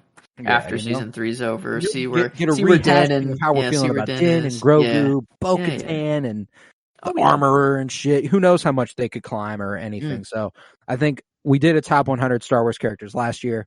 We're not too far off from revisiting it. I've also read a ton more fucking books, and they are in there. Comic characters are in there. I have a much different top 100 than I did a year ago. So I think it'll be a fun revisiting. But that was at 12, right? Yep, that's right. 12 is where I have my third live-action film. And this is where I have my lowest sequel trilogy movie. This is where I have The Rise of Skywalker. Oh, wow. I love this movie. I think it's arguably the most fun movie in the sequel trilogy. Like, this shit, it is so fun. It is epic. It is the most Indiana Jonesy we get with like the artifacts that you're trying to hunt down to find other things. Like literally the whole trying to line up the dagger with the Death Star thing. It's out of the Goonies, man. Or like Goonies. Like, I'm thinking of the staff where they like it lines up. Yeah, it's the same fucking thing. Wait, did Goonies come out after? Yeah, Goonies was a couple years after Raiders. Well, I think that was 85. Okay. I think. Raiders or Indy's really the the inspo for Indy's the hardcore oh, inspiration yeah. there. Okay. It's incredible, dude. I love The Rise of Skywalker. I love Palpatine. I love Palpatine being back. Ian McDiarmid being back in the movie. He's incredible. Arguably one of his best performances is Palpatine for my money as well. He's grotesque and like. Have you watched that movie in black and white? No, I have not. You should. It'd be sick in black and white, but the only thing to be in color is whenever Palpatine is all the Sith, his electricity's in red, and then Rey is like, well, I don't know. That'd be like sick if that's like the only color. Is like Rey's lightsaber in, I don't know, or something like that at the end. No, I was going to say because the stuff with Palpatine in black and white is like so old school, like whenever monster it's like movie, like on his face and like in the like whenever it's just showing. Yeah, it's like Frankenstein, like old fucking monster movie from the 40s type shit. It's awesome, and the movie's already awesome, and the colors in that movie are pretty fucking awesome anyway. But the opening, I remember sitting down in the theater for that movie, Kylo Ren tearing apart Mustafar, destroying shit, trying to find that Sith Wayfinder. So fucking cool. Kajimi, epic. All the stuff that happens there is super fucking cool. There's just so much to enjoy about that movie, and it's ceaselessly fun and a non-stop thrill ride. Like that is it's a roller coaster, dude. Like you're everywhere. Oh yeah, very fast in that movie. So oh yeah, I love The Rise of Skywalker, but something has to be at the bottom of the sequel trilogy, and for me, on a personal note, that's the one. Man, well, the gap's not that big at all, but in between, we'll take a break. And we'll revisit Attack of the Clones. Is where it falls for me. It mainly we get a lot of Dooku stuff in here, which is really nice. And I mean the like Jango Fett being beheaded by Mace Windu, pretty sick. Miles would have a head, if the head is still in the helmet or if it fell out or not. Is it confirmed to have fallen out? It isn't like confirmed to have fallen out, which is nice to know. I didn't even want to think about it before, but now I have to every time that scene pops up in my head, or just Jango Fett pops up in my head at all. But no, even though it probably is the worst Star Wars movie there is out of like all the trilogies, it still holds that prequel nostalgic comfort. There's a magic to it. Yeah, it's like and that's the thing is that if I watch The Phantom Menace, I'm going to watch Attack of the Clones, and then I'm going to watch Revenge of the Sith. Like it is, I don't know. I can't really. It's weird to watch Attack of the Clones just by itself. I don't say I'd really do that often at all, but I don't want to like that doesn't really take away from it. I wouldn't say, but it is. It's just fun the whole time. I don't know. There's so many Jedi, like you see so many Jedi fight at freaking, I don't know. That's just, it's a different era of Star Wars that you don't get at all in the original or sequel trilogy. So, I guess the Clone War era to me is a little more liked. A little elevated. No, Yeah. I dig it. Yeah. I dig it. Not because this actually ties the gap for Obi-Wan Kenobi. Where it was 13-20, this is 18-11, so 7 spots on both. I like it though. 11. 11 is sorry. a spot. That's the last one outside the top 10. Oh shit! Wow, I didn't even think about. Wow, a sequel movie made my top 10, and I didn't even think about it, and it just happened. Look at that! Wow, I'm a changed man. That would not happen. Like I don't know how long ago. But that would not happen at all. 3 years ago? Yeah, definitely for sure. There. But I've also been tracking, as we've been going, to see how far away it is from release order. Because we've lined up, like, somehow I lined up Visions. Like, it's my 18, and it's the 18th thing to be released. Oh, no shit, that's funny. Yeah, and then, like, I had one more, I think. Yeah, Obi-Wan lined up for me, too. For some reason. That's crazy. And I don't think it's happened again. But I wanted to. Yeah, no. We were close, but I was wondering like to see the difference in release order, to see, like, I'm just assuming a lot of the first things that have been released will be up there, is the thing. Like, that's the thing, is that I think the release order is actually not that far off for a lot of things. Yeah, right. But obviously it's not right at all. Like for not for like everything. our picks. Not Obviously some are like way off, but yeah. But anyway. That's a good. That's a good 11. My 11, last one outside the top 10, is The Force Awakens. So we both have 2 sequel movies outside our top 10. Wow. And they are, yeah. Well, it is what it is. I love me The Force Awakens. I think it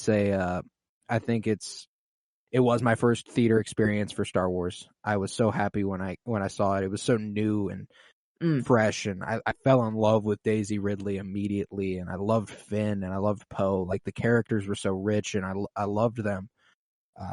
I loved Chewie. We're home. You know, the reunion of the Falcon to Han Solo and Chewbacca, fucking epic. I actually got Han Solo's death spoiled for me going into that movie. You did? I did indeed. That's not fun at all. I knew Han Solo was going to die. Prepared me a little bit, though. Didn't take the steam out of the moment by any means. I still felt it, but I knew it was coming at some point. The introduction of Kylo Ren as, like, Adam Driver, when he takes the helmet off for the first time, I remember being like, "Oh." What? I was like, "What?" Yeah. I don't know. I didn't. For some reason, I guess I didn't know it was Adam Driver. I didn't know. Like, well, I didn't keep up with, like, promo or anything at that time. Yeah. You know, I just remember going, "There's going to be a new Star Wars movie. Cool. I'm gonna go see it." And then I went and saw it.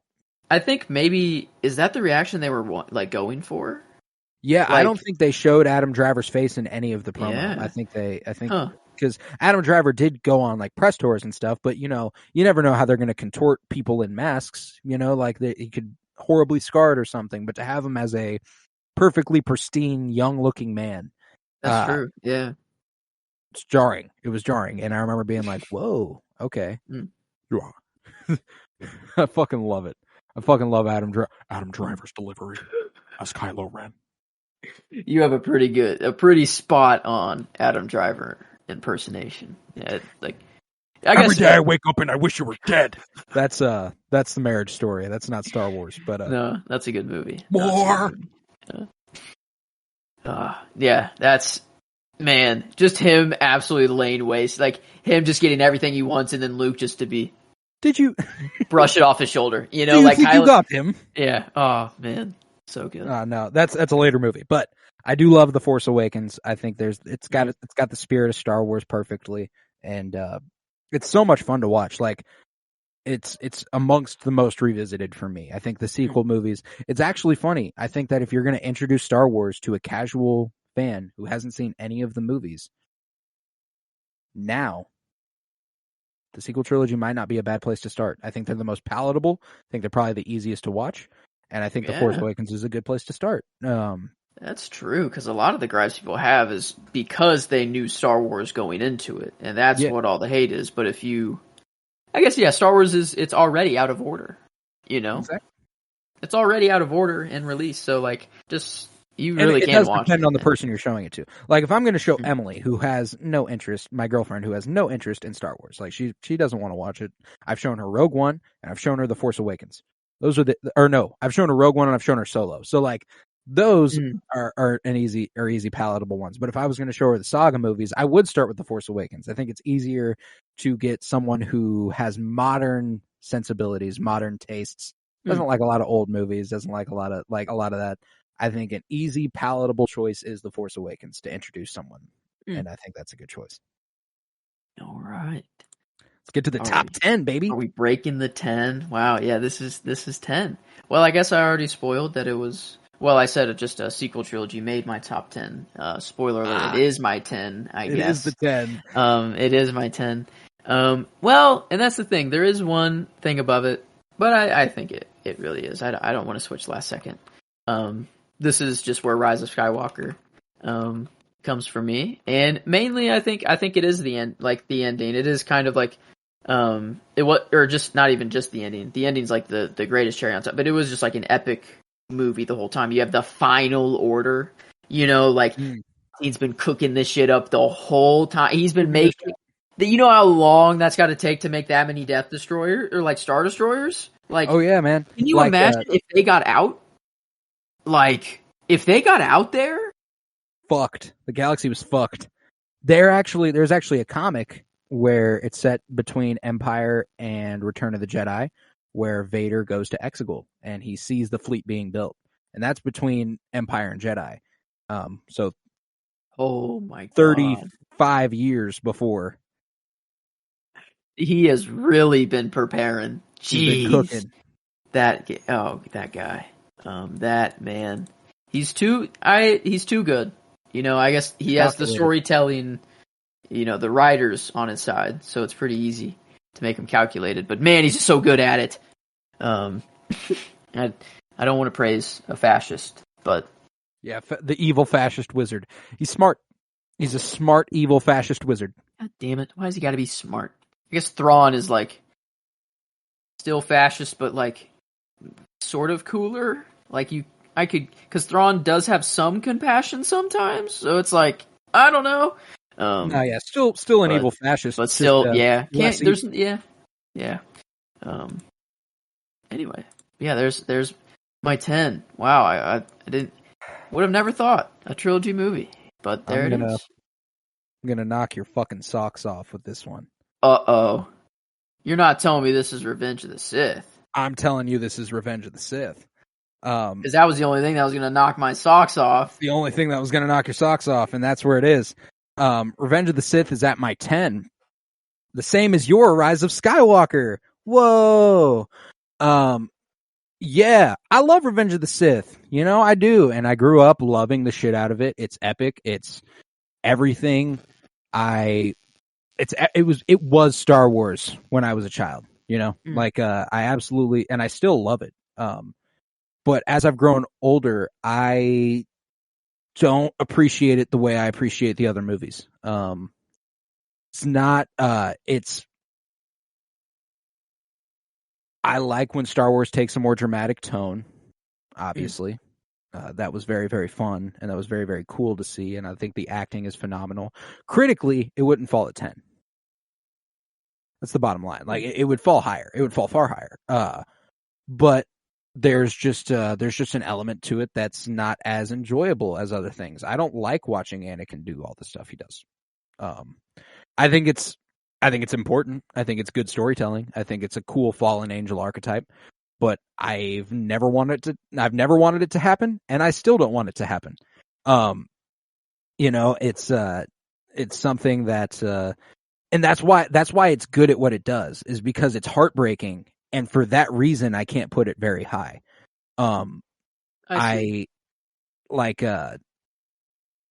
It's probably the most rewatched movie in my lifetime for Star Wars. It might be. But if we're looking at the last 5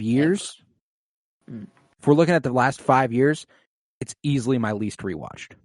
Like, as I've gotten older, I never revisit Revenge of the Sith. And if I do, I stop watching after the first 45 minutes. Wow. I watched the space battle, the escape, the getting Palpatine out of there, and then I'm like, that's good. I know what happens next. And I think it is just because I've watched it so many times in my life. I think I've worn it out. I think more than anything, it's just that I've finally grown to a place where I can appreciate everything else as much as I once appreciated Revenge of the Sith. Like, you asked me this question 10 years ago, Revenge of the Sith is 1. And there's no fucking doubt. It's just that, like, as I've gotten older, I've gotten a chance to appreciate more things. This isn't even my top prequel trilogy movie, if you will notice. Yeah, that's kind of nuts. And this is where what am I going to throw on in my free time really came into play here. Because while I love this movie, I don't rewatch it. I don't rewatch it a lot modernly. And I do, and again, like I said, I love it. Ewan McGregor, phenomenal. Hayden Christensen, this is his best movie, easy. Like, there's so much to enjoy about this movie. There's so many great parts, it's an epic film. But I find myself not only not rewatching it, but never wanting to rewatch it. I'm never like, man, I feel like watching Revenge of the Sith. If I ever feel like watching Revenge of the Sith, it's because I'm on a Star Wars rewatch. I've watched 1 and 2. Okay. Well, confirmed this is the biggest gap. I think possible now. I think there's not even a possibility for there to be a bigger gap. I don't think. Unless it's this next one. But I don't think you have the other one that would be basically my 1 or 2. I don't think so. So I think this is the biggest gap that we will have is what I'm saying. Okay. That I guess the only thing, like, if I am jumping into the prequel trilogy, it is either I'm starting from fresh and I'm going, or I am going to Revenge of the Sith. There's no other option. No, yeah, and really that's the thing. So I will never if people's favorites is Revenge of the Sith, I never judge them for that, because for fucking probably 20 years of my life, it was my favorite. And then I can't. I don't know. My taste has changed. That's kind of all. Like you're right. I do really, I do love it, but it's not the one I want to watch. And in fact, I think I have 5-6 movies above it. I fucking did it again. I lined up with release order. Somehow I don't know what's going on here, but it's just working. But we'll get to Revenge of the Sith later. I'll just say later. It's quite a bit later. But this is where I have Rebels. For me at my 9. And I guess it is higher than the Bad Batch. I think the Bad Batch eventually takes over Rebels, is the thing. And the only reason Rebels is above Bad Batch right now is because I think we have a lot more time spent with the Rebels, and you just get a lot more time with that crew. And right now, I don't know, I'd say the crew is more lovable than the Bad Batch. As of right now, I don't know. Easier to love. Chopper and Ezra, Hera, Kanan, like Sabine, like all of them are just super fun, colorful, super easy to love. I eventually think the Bad Batch will overtake, but right now, Rebels is superior to the Bad Batch, but not quite. Not too much. I have Bad Batch at 12 and Rebels at 9, so it's not too far off, but I don't know. Is that my highest animated? Is that the last animation thing that I have? I think it will be, yes. It will be, yeah. So it is my favorite thing of Star Wars animation, which I know to be true. It's either that or Clone Wars, and that's the second. So I don't know. I couldn't put it above. I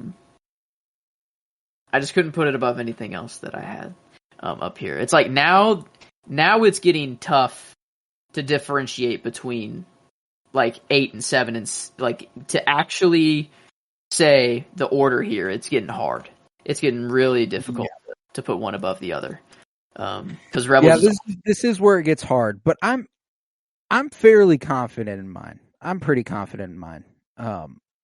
Rebels, that's a good spot. We're not very far off here, but there's a little bit of a gap. There's a little bit of a gap for sure.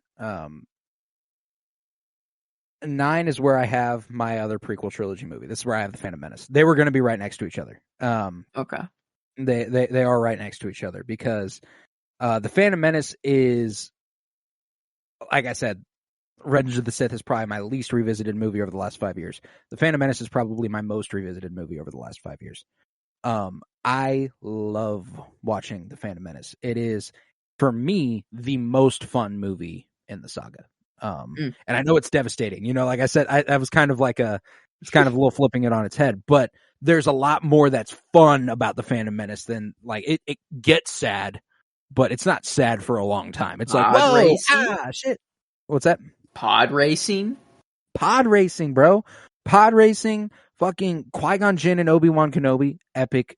Everything on Naboo, the Gungans, like, there is so fucking much that I just adore about that movie. And Wow, this is interesting. I thought that this would be a lot higher up for you than it is here. I don't know. I was trying to guess like kind of your list, or I had a few guesses of just a few movies, I guess, not really everything. But The Phantom Menace, I don't know, because at least it's been a movie for me in recent times that has climbed a lot.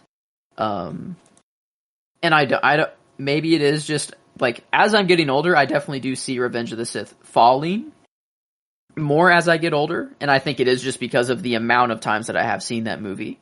But The Phantom Menace, it's been on the rise. And you know, like it's hard. It is hard to say. Like, I could have had it a little higher, but there's a couple things that like it. That's the thing. This is where we're going the any given day route. You asked me any given day. This could climb as high as 6 and could go as low as this. That's about the range.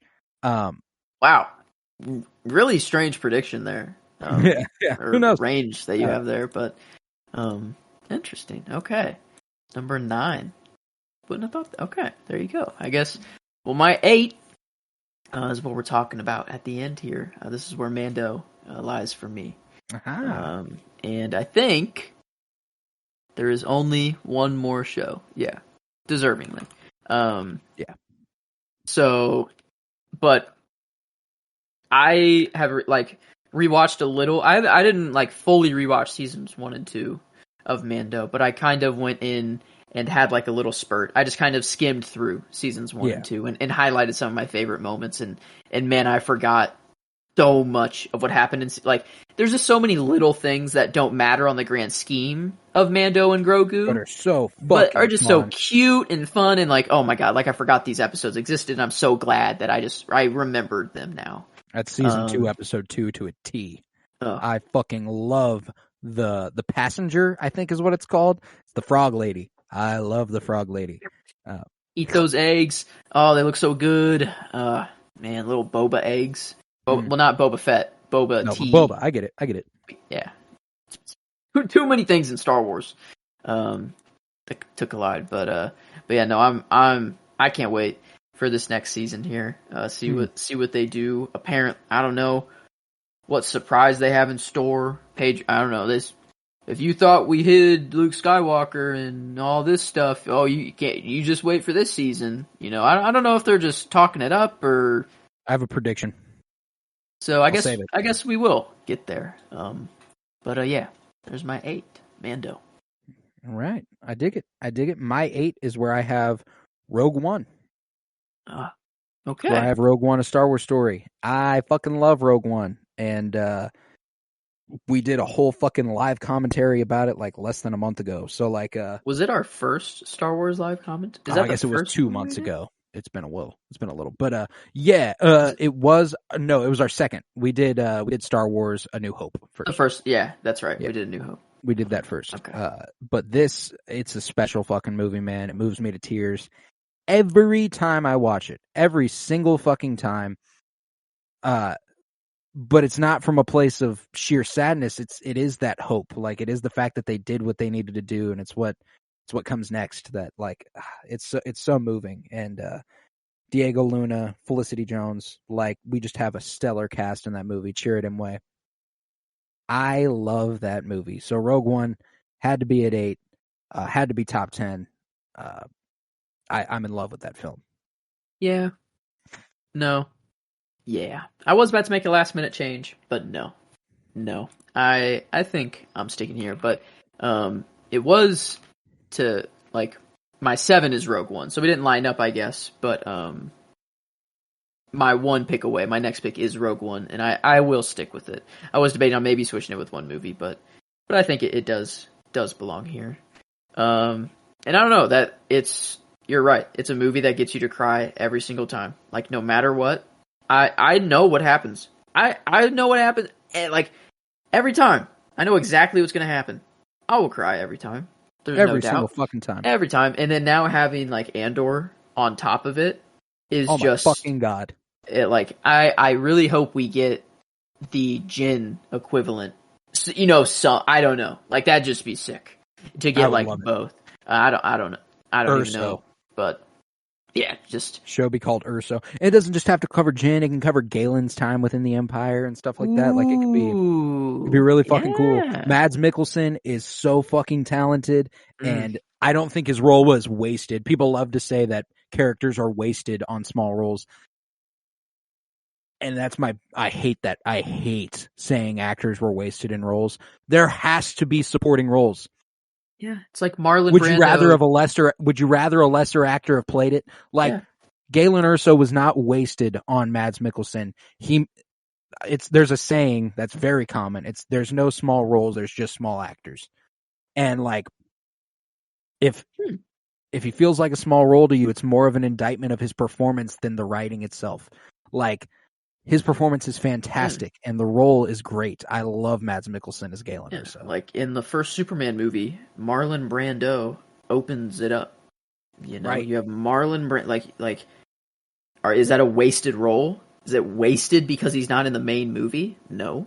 It opens up. It gives the movie a lot of legitimacy, and he's at the beginning of the movie. Yeah.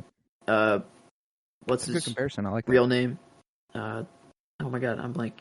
The actor's name. Just For Urso? Yeah. Mads Mikkelsen. Mikkelsen, thank you. But yeah, it's like, and right in the opening too, and you're like, oh, this is a face I've seen before, and it's like, oh, a very caring father, for like, I don't know, it was like there are so many things to love about that movie, and Galen Erso is a huge one of them. That moment where he is giving the message to Jin, he's not giving the message to Jin, but my Stardust, fucking A, I am torn asunder. it's not okay. I am wrecked. It's not okay. And then you have that, and then you also have to deal with, the planet is blowing the up. planet's getting destroyed. Jeddah is getting destroyed. I guess not Forrest Whitaker as Saw Gerrera, Ben Mendelsohn as Orson Krennic. It's an incredible movie, dude. It's so fucking good. There is no horizon. You have a problem on the horizon. There is no horizon. He's such a... If that is B, like if that's B, I'm gonna flip. I pray.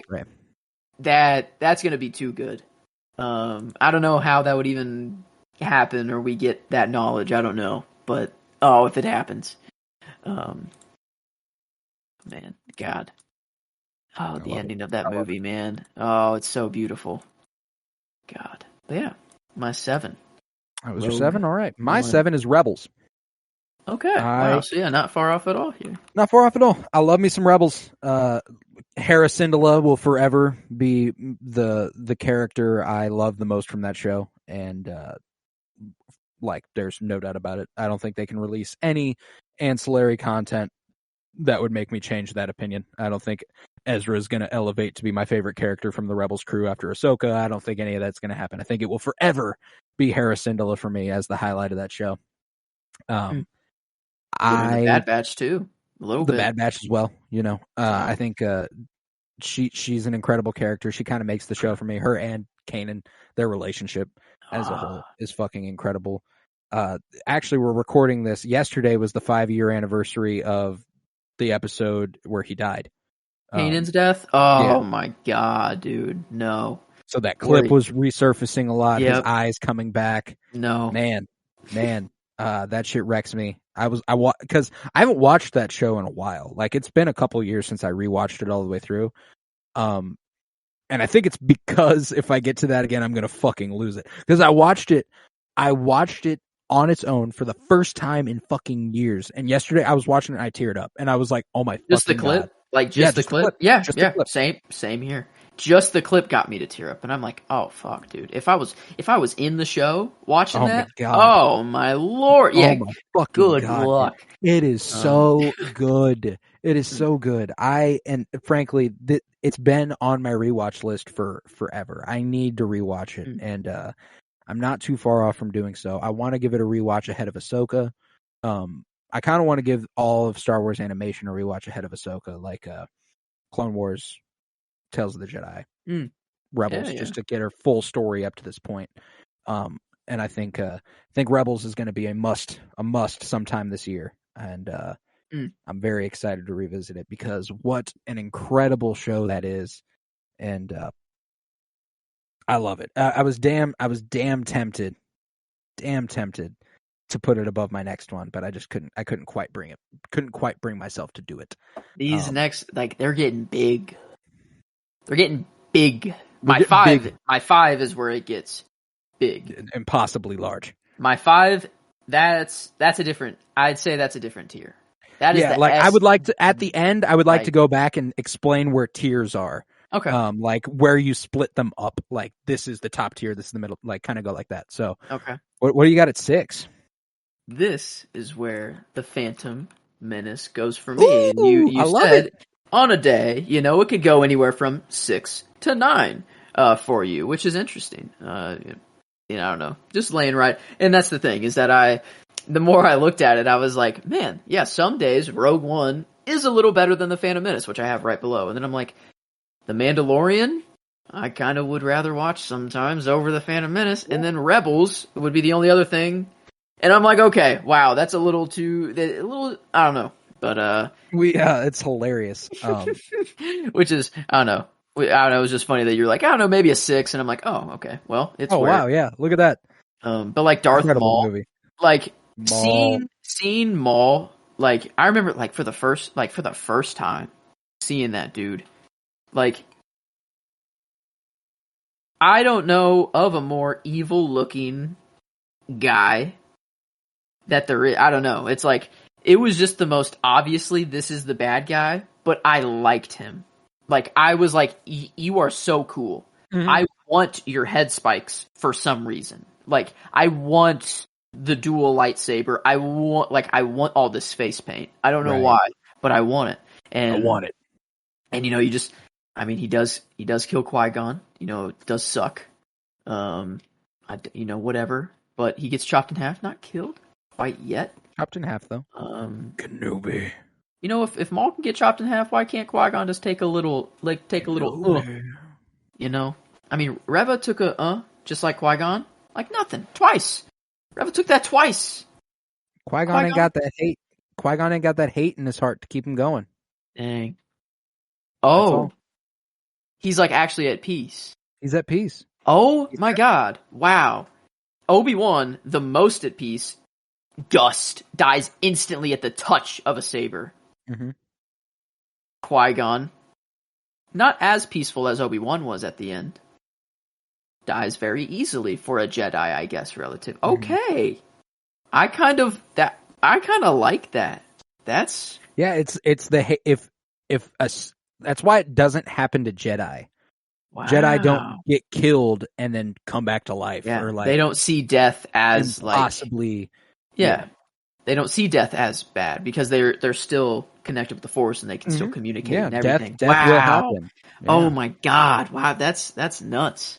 Yeah, he's at peace. He's like it's my time. It's time for the Force to take me. Dang. And Obi-Wan, it makes so much more sense. He sees Luke and Leia together, and it's like that's the most peaceful he could ever be. Right there, he's like that's my mission complete. I'm at peace. I Boom. love it. I love that. Oh wow, that's awesome. Okay, that's awesome. It makes the Phantom Menace even better now, I guess. But 6, I'd say, would be the ceiling for the Phantom Menace for me. That's for sure. It's not going to climb any higher than this. This is the ceiling of this tier of me. But yeah, I don't know.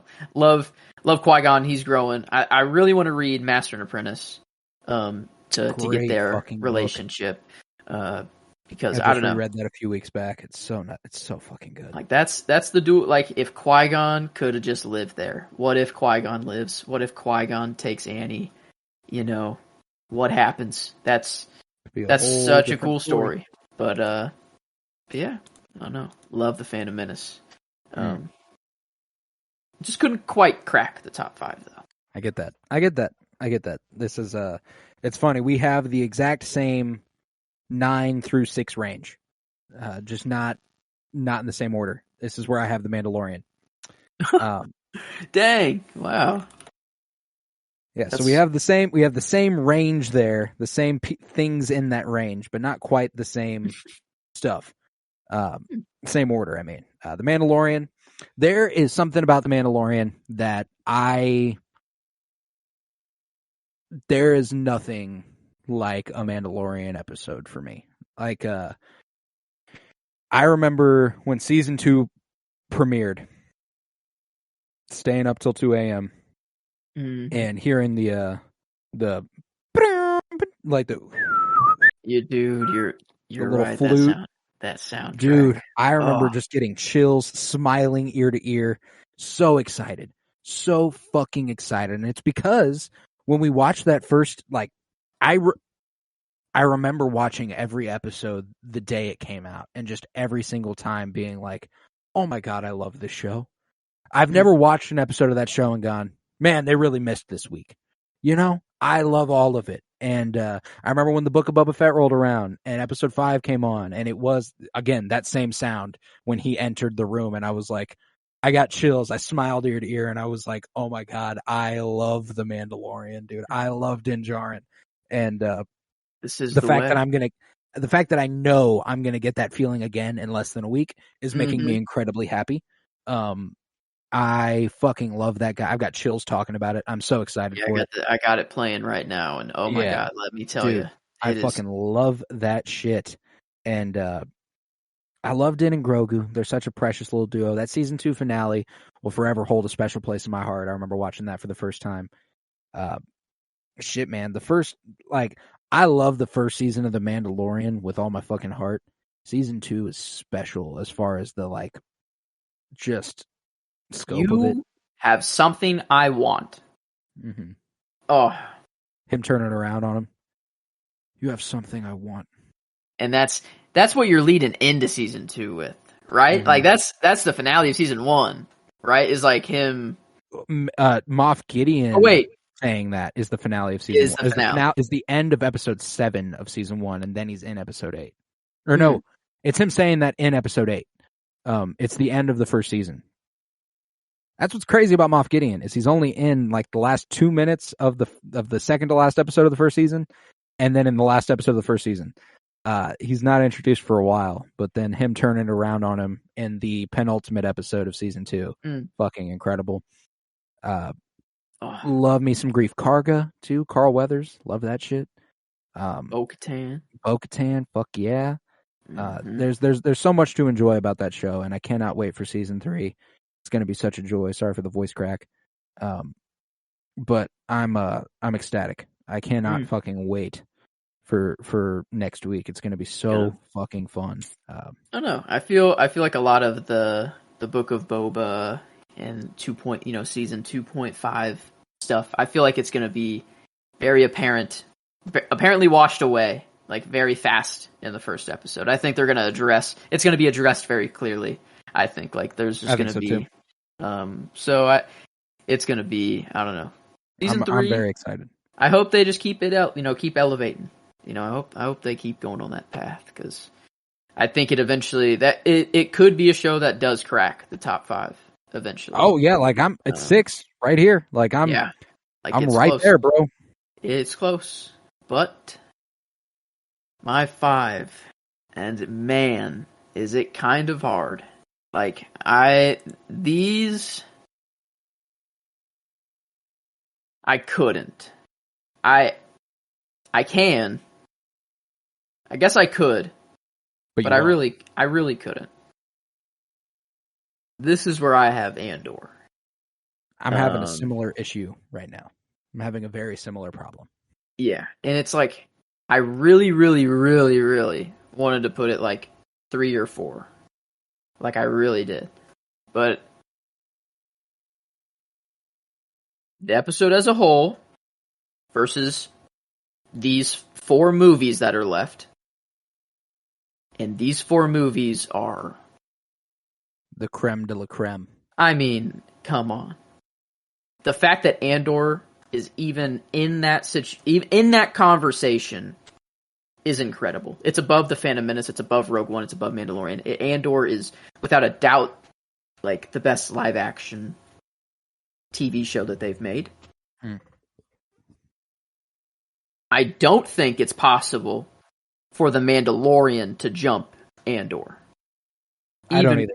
A bomb season 3. Like, even if season 3 is I still, like, I don't know. I don't know if that show can be topped.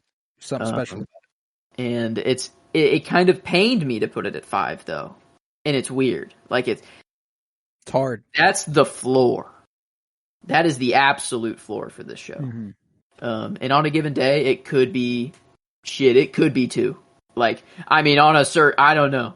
Like, on a certain day, it could be 2. I don't know. But on an average, I think my top 5, I couldn't really just do it like, all right, I'm on a whim on a random day. What am I going to put on? This top 5, it's like, I really thought of my top 5 here. I get you. But no, yeah. I love that. I love that choice. Not too far off. Not too far off by any means. Very close, in fact. For me, I do love Andor, man, and it's hard. So hard to decide. It was so hard to decide where I put it because I was big talk when that show ended. You know, like when that show ended, I was like, it is my favorite Star Wars thing. I said that. I said that on record, and I think I even went as far as to say that won't change. And it's hard. I don't know. I think it's without a doubt critically the best. That I have no doubt. Like, no, it is. It is the best Star Wars thing that exists. There is zero doubt about it. Yeah. It's just. But my favorite, I don't know. That is more of a hard question. Favorite is, that's the thing. It was while we were watching. While I was watching Andor, I didn't like any. That was the number one thing. Luthen, Andor, every character that was in there, that's all I cared about. I wasn't thinking of Luke. I was not thinking of Obi-Wan. I was not thinking of anyone else. No. But, like, if I'm thinking of Star Wars as a whole, it's hard. They come up. Those characters come up very early on, and they will, like, if we do a top 100, they will be up there. That's for sure. But they don't come first. No. So that was my rationale for 5. I get it. No, and not too far off. It won't be long now before I mention Andor, but I dig it. Top 5. It's high praise. What comes below it? What comes at your 5? My 5 is The Last Jedi. Okay. Yeah. I fucking love this movie, and if there is a second most revisited over the last 5 years, it is The Last Jedi. I absolutely adore this movie. This is what I think is the second best movie in the saga critically. This is a 9 thing. This is a 9 gapper, right? Yes, 9. Yeah, it's a pretty big gap. I love this movie. I think it's going to tie the biggest gap. I am in love with The Last Jedi. Rian Johnson did a fantastic job with it. There's literally not a single thing I don't like about this movie, which is impossible for most Star Wars fans to say. Yeah. I love this movie with all my fucking heart. I think that I think it's only critically worse than one other movie in the Star Wars saga, and on any given day, I might even go as far as to say it's the best. I love Luke. I think it's the best performance Mark Hamill puts on in the entire saga. I have little to no doubt about that. I think Daisy Ridley kills it. I think that I love the Canto Bite stuff. Rose Tico, I know she gets insane amounts of hate for no fucking reason, but she is one of those Star Wars defining characters for me. Like, she has a line that I bring up every time we talk about The Last Jedi because it is a Star Wars defining line. The whole that's not how we win. We don't, not fighting what we hate, saving what we love. Like, that's how we win. I love that. And every Star Wars thing that does what it's supposed to do, that's the thesis. Like, that is what is there. And I love that it was said so plainly in that movie. I fucking adore The Last Jedi. So it had to be top 5. But again, this is one of those things where I just can't put it above a few things. This is Rian Johnson. Yep. This was his wrote and directed by Rian Johnson. Yeah, he did a great job with with the story that he had. It taking all the Star Wars bias out. If you just look at just this movie, like as a movie, it is very good.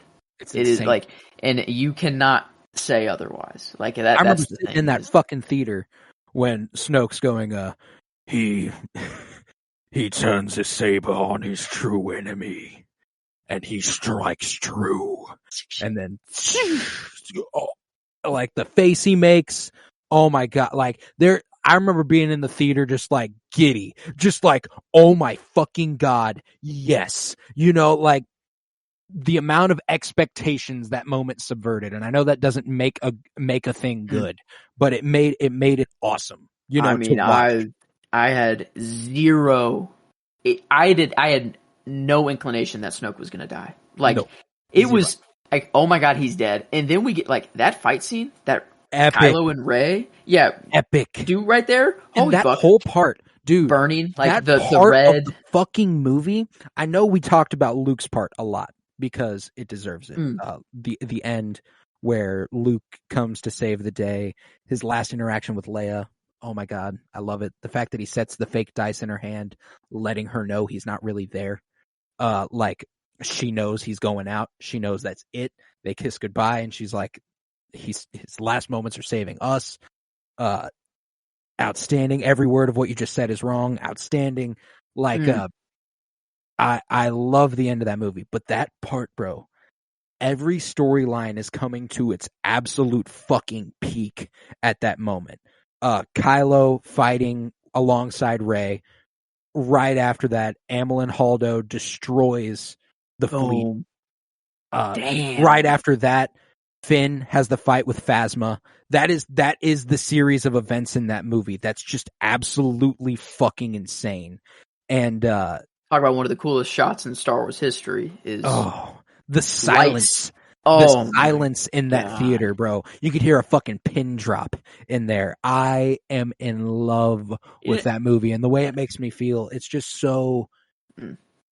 A lot of people's problem is that it's not.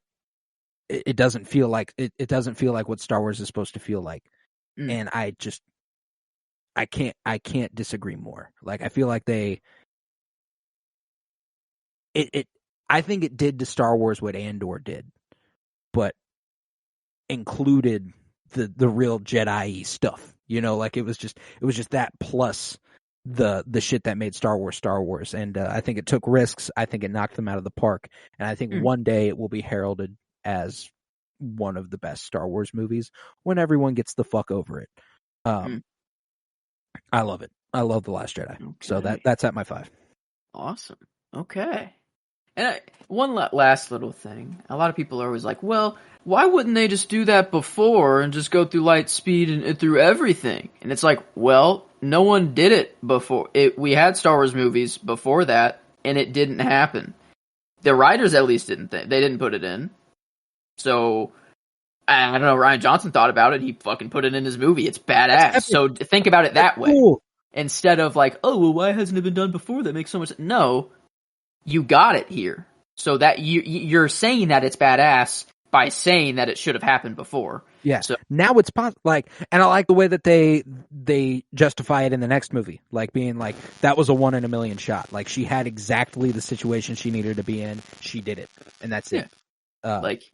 And come on, like the theater experience of that moment, like this, like actually hear, like not. That's one of my best theater experiences ever. That was sick. The Last Jedi. It's up there with like Endgame, the Batman, Infinity War type shit. Like when I think about my best theater experiences, The Last Jedi is up there, man. It was epic, and I'll always love that movie. And I didn't. Once Upon a Time. Like, I watched The Last Jedi in theaters, and I fucking loved it, and then I let what everyone was saying affect my opinion.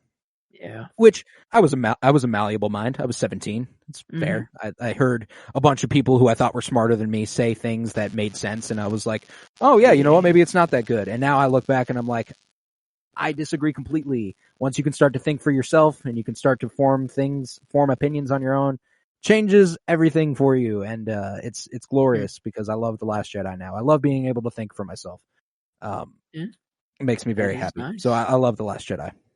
Okay, well there we go. Now, I think we have this. No, there is one movie that is different, I guess, because I still haven't said Revenge of the Sith. I guess that'd be the only one.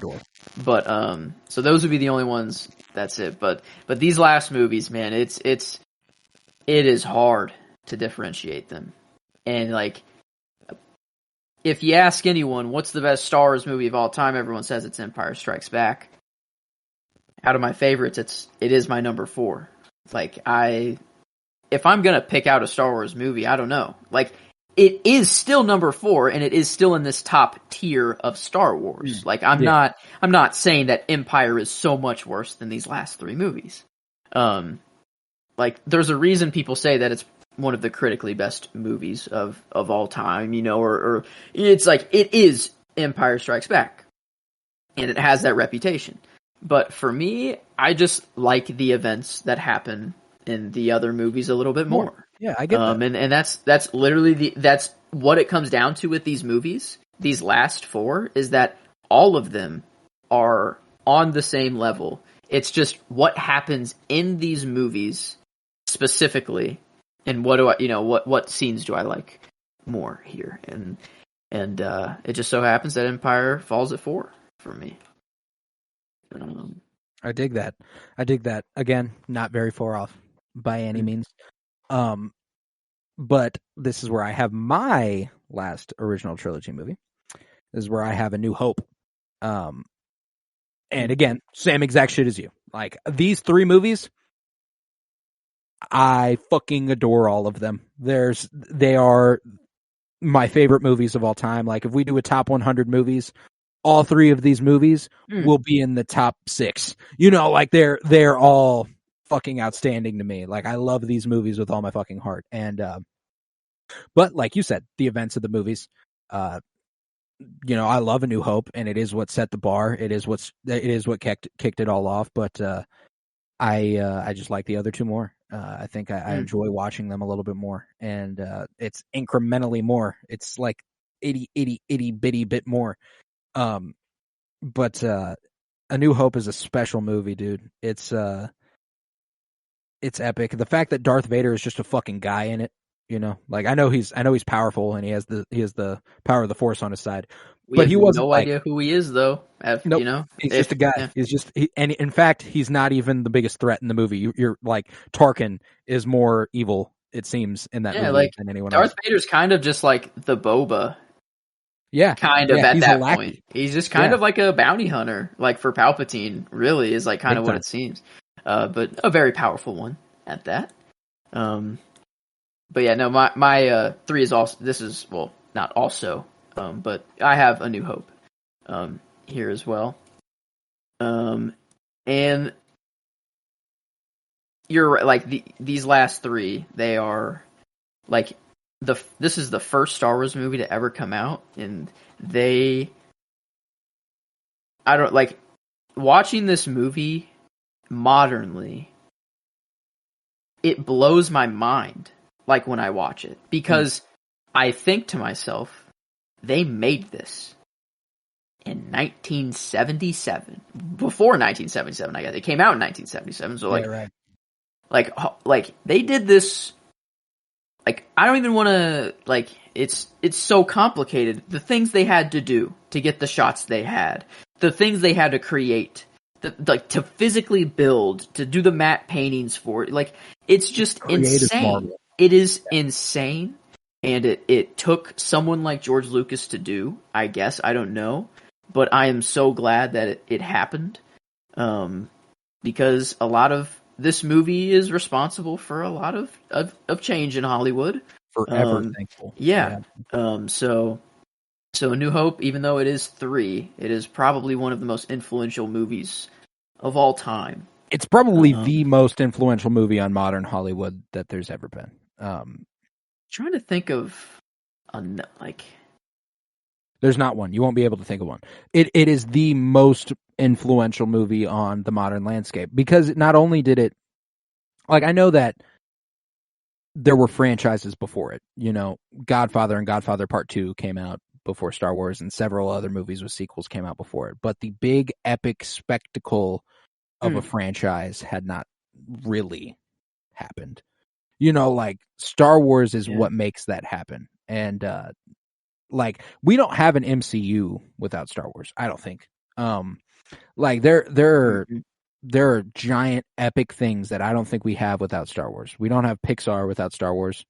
That's a different thing, but we don't. Yeah. We don't have a lot of visual effects in movies that we have without Star Wars. A lot of and maybe they would have happened upon those methods eventually, but they like ILM, like they're important in everything. That's massive. Like isn't that like the creation of ILM was from like, is that for Star Wars? Yeah. Yeah. Like, oh my God, that's nuts. Like that's, I don't know.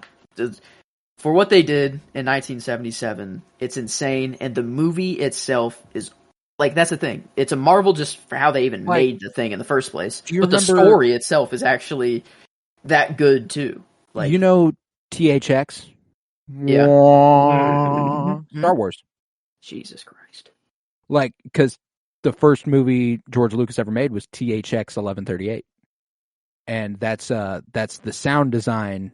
Skywalker Sound also has a sub branch called THX that got sold, became its own company. Like, there's so many, like, that was at the beginning of every movie in my childhood, I fucking swear. Damn.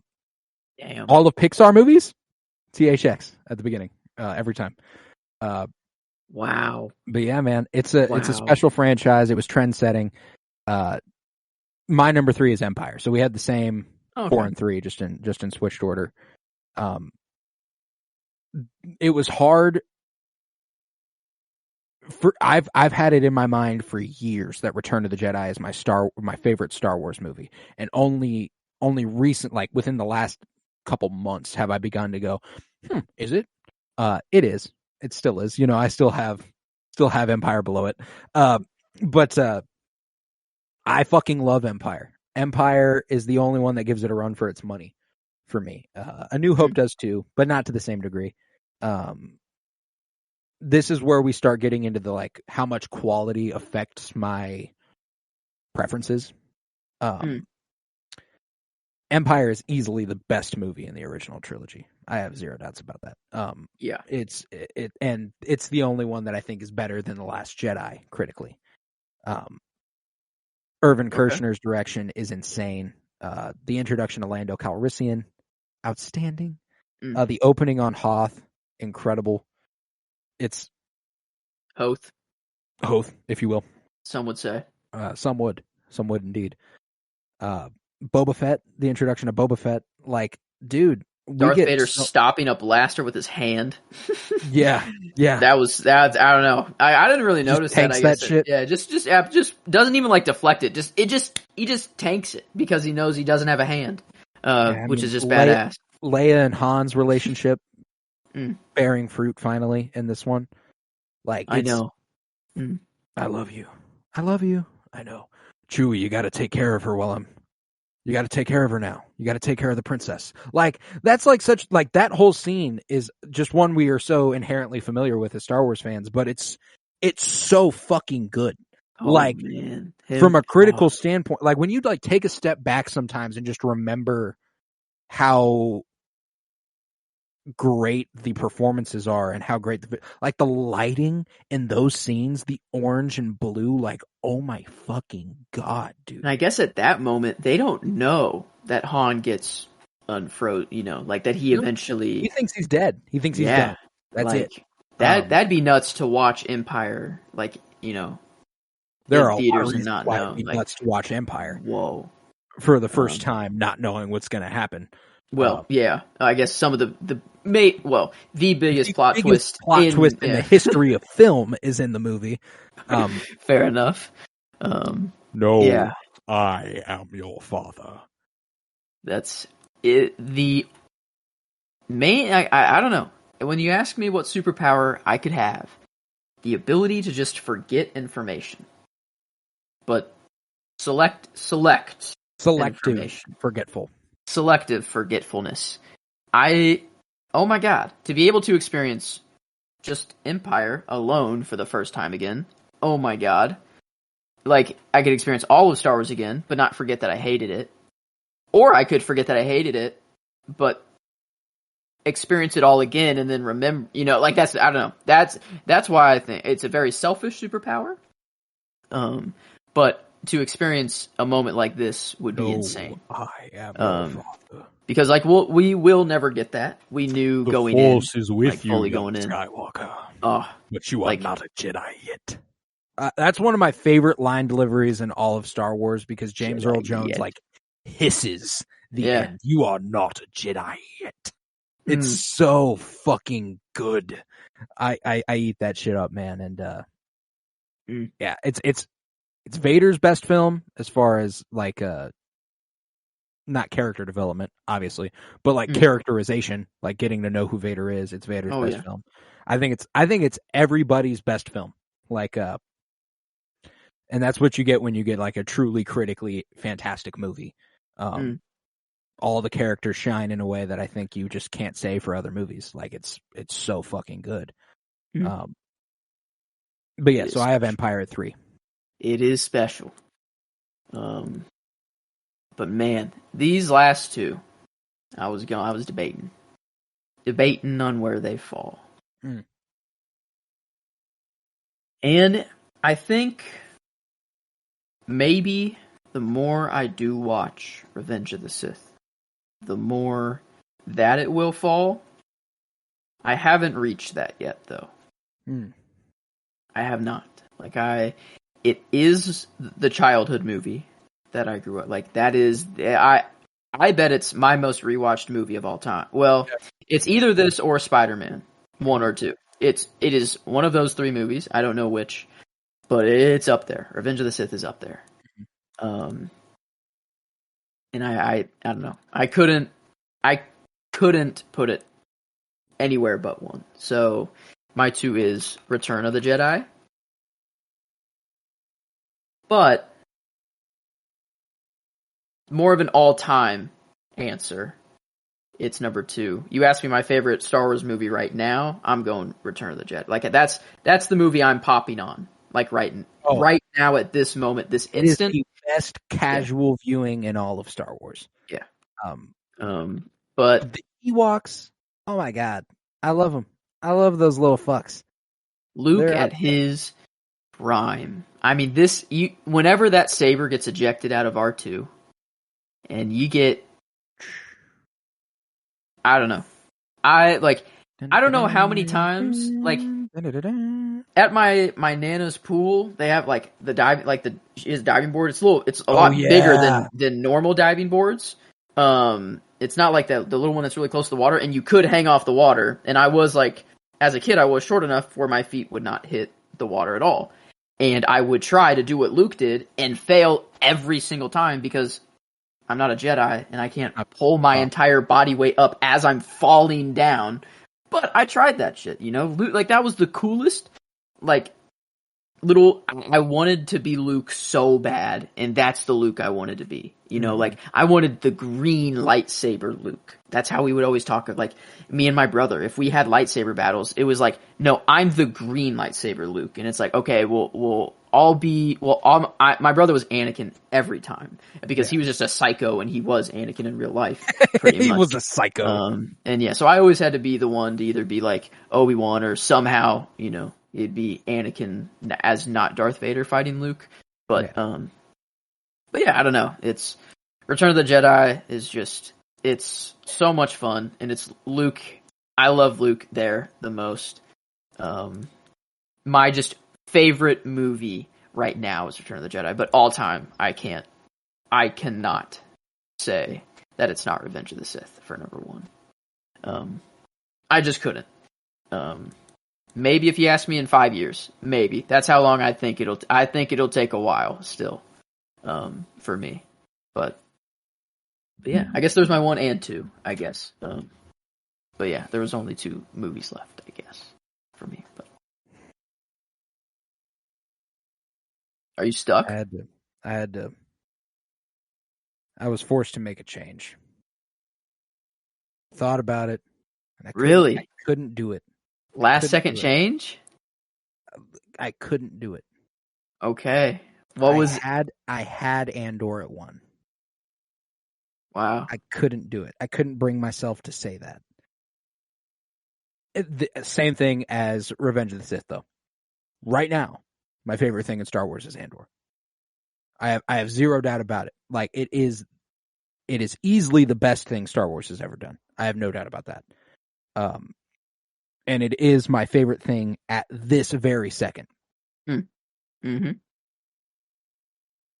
But if we are going all time, as soon as you said it like that, I had to change my answer. Like, I was like, as soon as you said it like that, I was like, God damn it. Yeah, no, I can't do it. I can't do it. So I have Andor at 2. Hey, it's above Empire. Yeah. It's like 2. And that's the thing, is that it could, like, the top 5, I feel like Revenge of the Sith, that'll be hard just to beat for me. Ever and Return of the Jedi are going to be hard. But A New Hope, Empire, and Andor are really kind of all the same in there. And I don't know, Andor that's the thing. It's a single season of television that, like, was not hyped up at all. It was like, I don't know, like, most people most people still haven't even watched it, is the sad thing, you know? Like, I hope most people have seen it by now, but I still think it's flying under the radar for how good it is. It definitely is still flying under the radar for how good it is. It's so fucking good, dude. I'm in love with that show, and Diego Luna as Cassian is perfection. Like, I think about the Narkina 5 arc, and I'm like, oh my God, have we ever gotten anything so fucking meaningful in Star Wars? And then to cap the season off with the Rix Road Rebellion, and like, my fucking God, dude, it is so good. It is so goddamn good. Brasso, Bix, Brasso, Marva, Luthen. B. Yeah, man. The slate of characters, Kino fucking Loy. Damn. Syntha. Yeah. Synta Kaz. Synta, Vel Sartha. Mon fucking Mothma. Whoa. Dude, it's Perrin? Fuck Perrin, though. Fuck God Perrin. damn it. Can't wait for that guy to die. Oh, I can't wait for him to die. Hopefully painfully. Man. He's gonna get. I hope Vel does it. I still hope Vel does it. But dude, I love that show. But when you talk about all time, I can't not go Return of the Jedi. I can't not go Return of the Jedi. That's my one. I think about the end of that movie, man, and I just, like, that's the best Star Wars ever. Like, it like, maybe not critically, but goddamn, is there anything that's more Star Wars than the end of that movie? The bringing Vader back into the light, and then the celebration on Endor. Like, my God, I love it. Everyone was like, Palpatine's dead. Like, he fucking blew up in the Death Star. Like, I don't know. It's like, man, that's the big celebration. The Emperor is dead. The guy that's been controlling all this shit, finally done. Yeet. He's back. I don't know. That's like, it makes sense for Palpatine. It makes sense. But, like, do you think George Lucas brings Palpatine back if he writes the sequels? No. But I don't. I'm also not talking about the sequels. That's true. Talking about Return of the Jedi. But no, I guess it's like that. That's like that. But that's the ultimate. That's the ultimate of this movie. Like, or I guess not of this movie, but like of this trilogy. Like, of this trilogy, it's like, I view it. Palpatine's defeated. Vader is brought back to the light for a little bit, given his burnt death. I've stopped looking at it like the celebration is that, like, the point of this movie is for Vader to be brought back into the light and for the Empire to be gone. Yeah, I think if you're looking for a thing to criticize the sequel trilogy about, and I get the Palpatine thing 100%, the whole Chosen One prophecy and stuff, that's fair. I 100%. The thing that is bothersome about the sequel trilogy if you're wanting to be like, well, then what was Return of the Jedi for? Is that there's a whole other Empire entity. Is that the First Order even exists? Okay.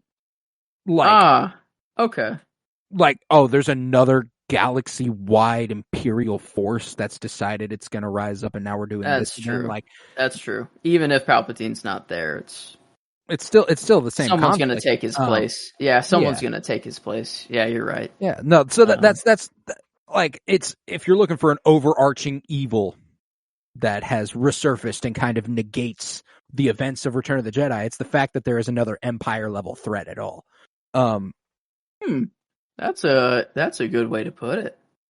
Wow. That's how I've always that's like the biggest gripe I can understand about the sequels. Whenever people are like, it's basically just a carbon copy, I disagree with the idea that it's a carbon copy of A New Hope or of anything like that. But I think we could have gotten a little bit more creative than another Empire level threat. I think we could have. I think there's something there that we could. I'm not the person to come up with that. I won't be.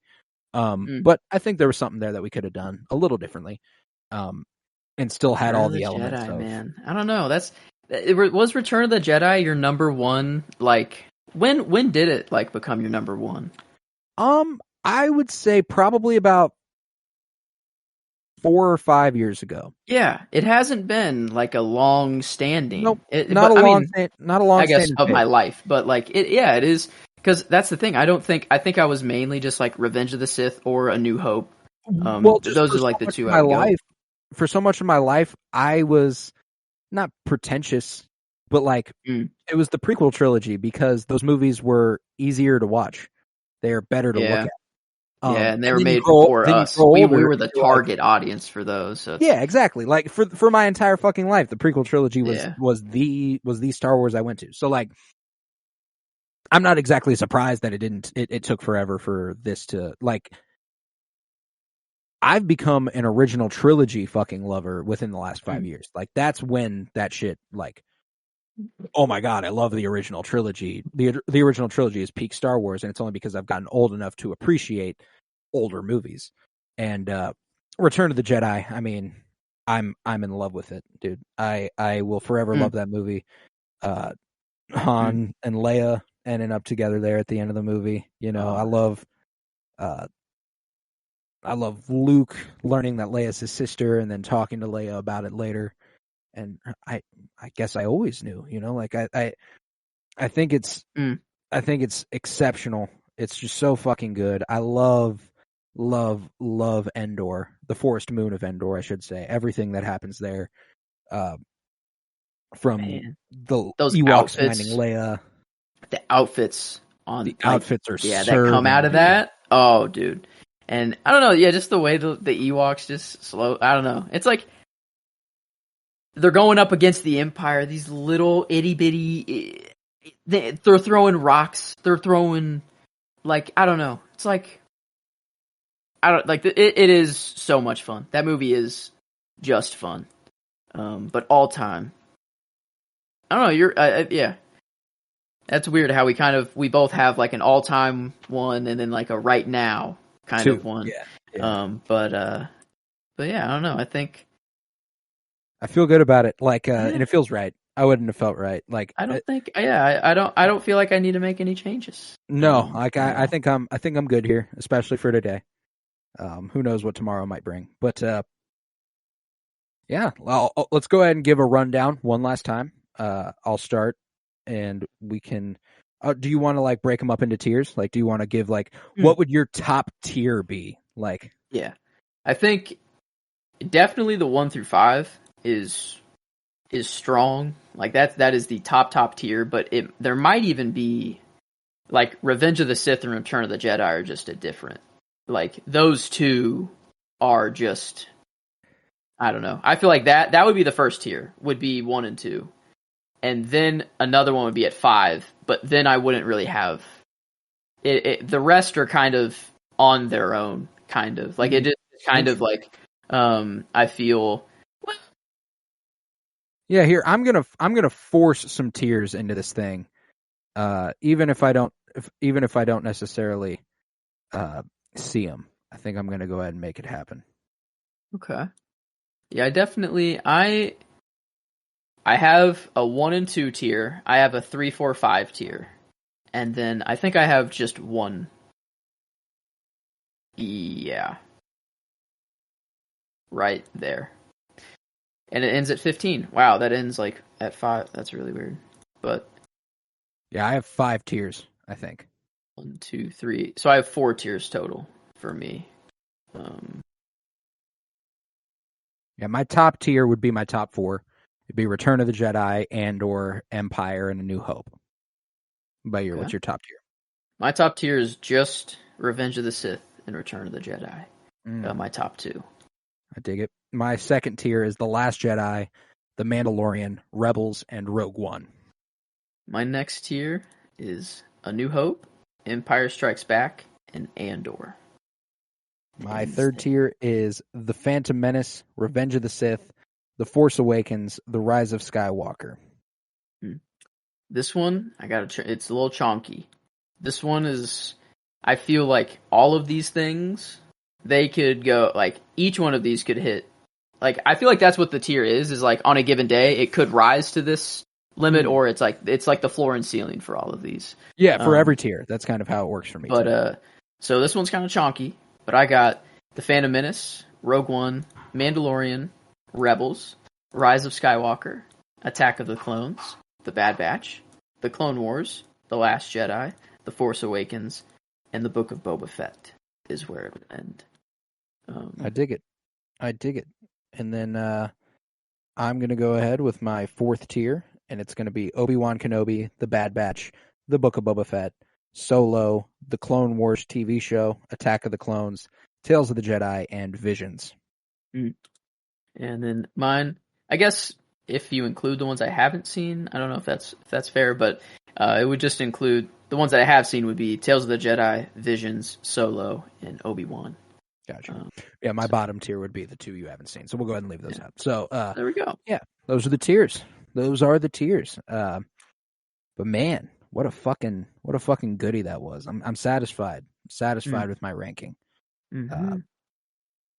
Potentially, wow. I mean, we'll certainly be able to revisit this topic the more Star Wars we get. Oh yeah, I wonder if Mando will take. Let's see. After season 3, if it'll for you, it has to beat The Last Jedi. That would have tough. To break the top 5 for me. Like season 3 would have to be nuts. That would be insane. For me, it has to beat Rogue One or The Phantom Menace. I don't think it's beaten Andor. That's the ceiling I think there. But if it does, hey, if it does, both of us are fairly certain it won't break the top 5. If it breaks Andor, they're doing something special over There's there. something special in the water in Mandalorian season 3, bro. If it manages, bro, it'll be fucking stellar. But let's discuss it. Let's discuss it a bit. What are we expecting out of Mandalorian season 3? What are your sorts of predictions for what we're about to get? I guess am I far off in thinking that we'll get some time of him being alone first? Like, is it? I think so. I think we are hitting the ground running. He'll be with Grogu. Really? I do. Huh. Yeah, that's where I'm at. You think he goes to Mandalore with Grogu? Yeah. Think he's got Grogu and he didn't. But that's the thing. There was definitely a decent amount of time in between that they did spend alone. I would say so, yeah. There's no way that they don't show that. I don't think they just gloss over it completely and not show any of it. Do you think they show it in a flashback or they show I don't think they'll give it to us in chronological order. I think they might flash back at times, but that's the thing. If they do, I think they would flash back to times of longing, like when he was missing Grogu. And I think we got that in the Book of Boba Fett. I think we saw him miss Grogu. We saw him look at the little packaging that he had for his little chainmail armor, and it looked like him, and he was like, "Oh, I miss my little guy." And that's the thing. If we do get flashbacks, I think it'll be to things like that. Okay. Wow. Well, there's this other thing too, is that what I'd be interested to see is if he recruited a team because there's a shot in the Mandalorian trailer where he's got Mandos at his fucking side, dude. Yeah. And I don't know if that happens over the course of this season or if that's something he did in between seasons and he's accumulated a force. And I don't think that's what happened. I think we will see him get those people on his side. Okay. Because, I mean, he is talking like a leader in the trailer. Yo, he's making leaps that I could never have thought Din Djarin capable. I remember I was like of the camp. I'm like, Din is gonna lead Mandalore. Like I was always like, I'm like, that's what I want. I want him. Like he has the Darksaber. He is the true leader of Mandalore right now. I think it's gonna be kind of like a dual leadership sort of thing. I think it's gonna be like Din will sit on the seat and be the symbol, you know, that wields the Darksaber, whatever. And I think Bo-Katan will hate that. She hates it. She wants to be there, obviously, whatever. But she'll learn to accept it at first and be okay with it. But then I think there's going to be feud between them. I think. I don't think they're going to get along. I guess. I would much rather them be the first to be like, all right, I have the Darksaber, and like we need to break this. You know, maybe this is the break of the tradition. You know, they're like, I don't know. I have a theory about the big secret. The big secret. Oh, okay. Yeah. You know, I think that the big secret is probably more in reference to who saves Grogu. I think we will find out who saved Grogu. Okay. I'm almost certain that will happen in season 3. I like your theory a lot about it being Kinlan Voss. I think that's incredible. I think a bigger secret is in the legitimate storytelling. I think we get a Mandalorian wedding. I think the way they join forces as rulers is a dutiful marriage. And Bo-Katan and Din will be married and king and queen of Mandalore. Oh no. Oh, okay. This was not even in the realm of possibilities for me. But now that you said it, this works so well. And I think it would still work with the way you're talking. Like, I think they would still have beef. I think they would still have problems.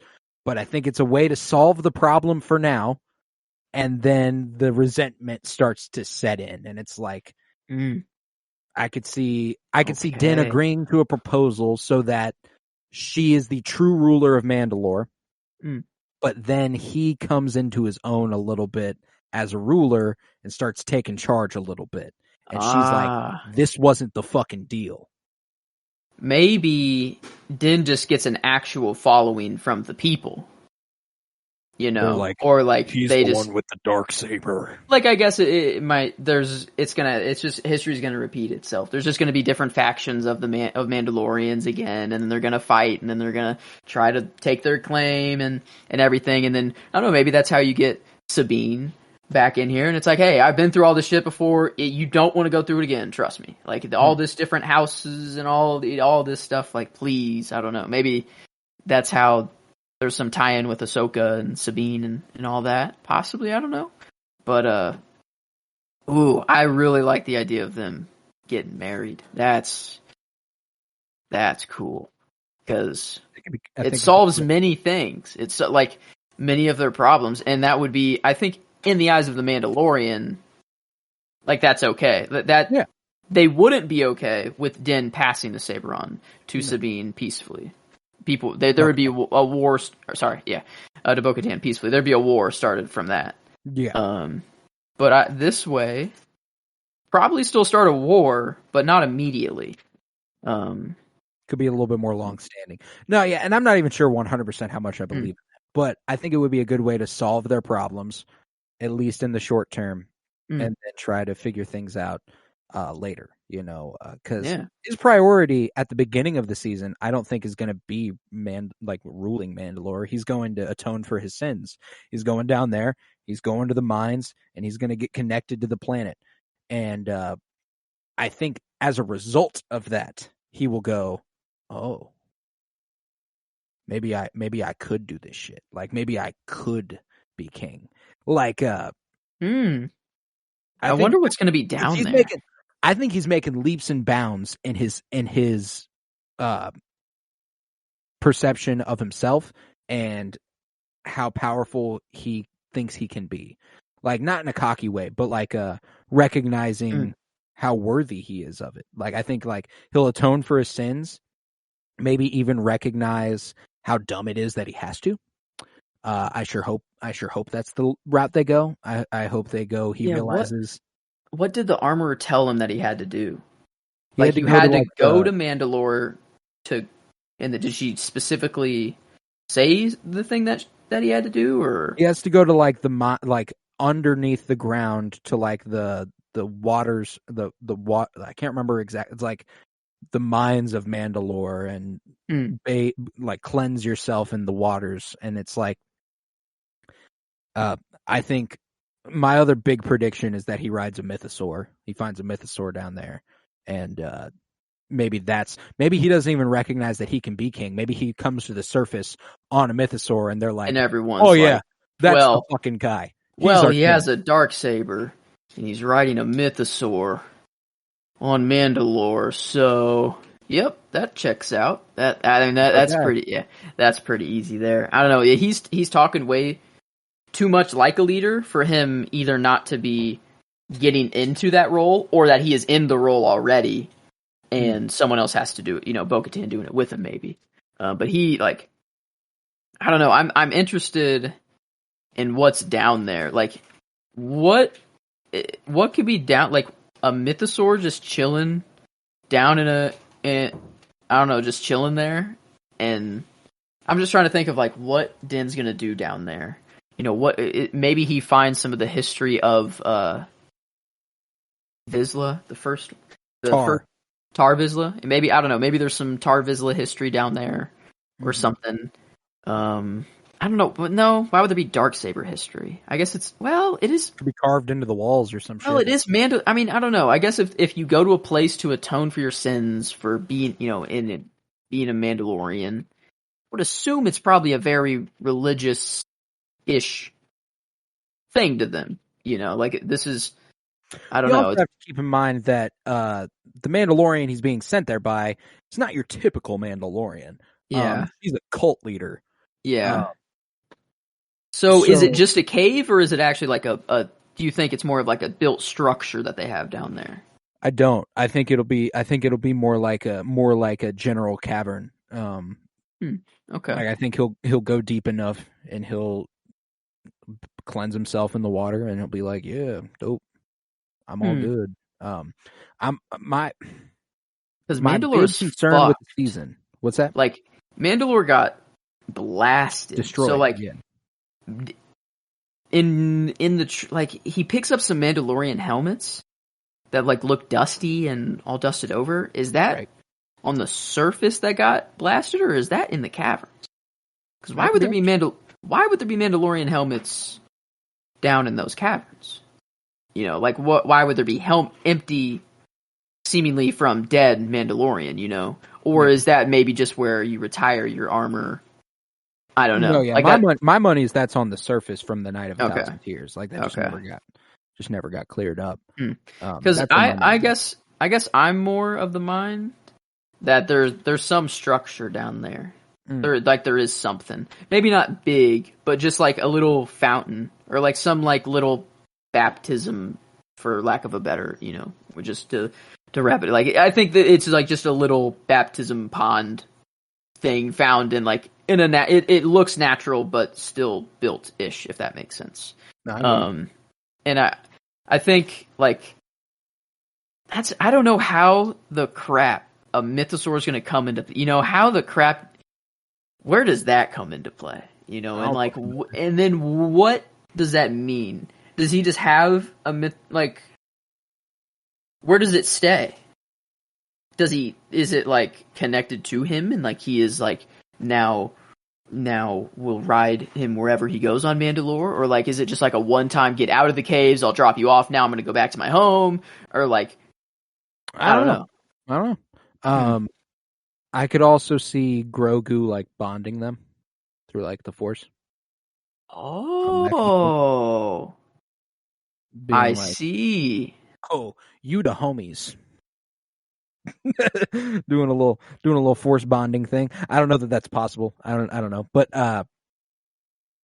that's Have we ever seen a mythosaur in anything? no, we've never seen them. They're supposed to be like long extinct, which I think could be like I could see one being like perfectly preserved deep within Mandalore, and then Grogu like doing some Force shit to like wake it up. Okay. Because I guess And in my mind, I was always thinking that Din would be in Mandalore by himself. Like, I was always of the mind that he would spend a little bit by himself in the beginning of the season, and then it would line up with the events of Book of Boba, and then carry on. Like, like the first episode. That's what I thought. The end of the first episode would then line up with the Book of Boba. Just so that everyone is caught up, just in case you haven't seen Book of Boba Fett. Which I don't think they need to do or should do. But I don't know why. I just feel like it's the most realistic move for Disney to do. But I don't know. I would much rather Grogu be with him while he goes down there. Like, I think that's definitely going to be the case. So, okay. I definitely see Grogu, like, taming taming a mythosaur and being like homies with him. I could absolutely see, like, maybe he doesn't bond with Din. Maybe he bonds with Grogu, and since Din's his dad, Grogu's like, yo, it's cool. I could see that for sure. But yeah. I like that. I like that idea a lot. And like again, mythosaur, I don't know. It's just been a theory I've had since they mentioned it in the Book of Boba Fett. Like him going down to the mines and doing his fucking thing. I guess who else could it be coming through that door? If it's Anakin, no, it's not Anakin. They're not. That's the thing. That doesn't make much sense if that's Anakin. No, not Anakin.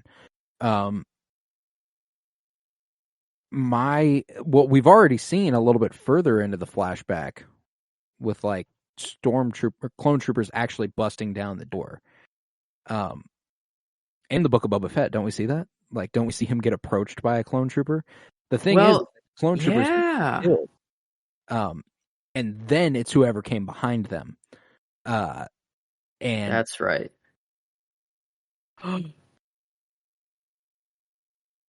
Wait. There's more Order 66 footage with Hayden Christensen that we have not seen yet. Like, whether he's coming through I don't know. In the Obi-Wan trailer, I think there was Order 66 footage that was not in Obi-Wan. And like I don't know, or maybe it was just someone saying like that Hayden Christensen, you know, after him seeing Obi-Wan, that he expected to see a lot more of the footage that he filmed for Order. Maybe it was more of a joke instead of actually real, now that I'm thinking of it. But like, I guess if that is Anakin coming through the door and he sees Grogu, that just breaks a lot of canon. Like, it breaks too much is the thing. Like, I don't know how they can even fix Anakin. That. So, okay. Is there any realm that it's Mace Windu? Yeah, I think so. I think I think that's a lot more realistic than Anakin. Mostly because it's people. The idea that the clone troopers do bust down that door and do get through. It's someone who came from behind them and who, like, we know Mace wasn't at the temple when Order 66 broke out. We know he would have to be racing to the temple to get there if he's still alive. I could see him getting up in there. It's just that, like, there are a few options where that's the logical choice. The other one is Barriss Offee.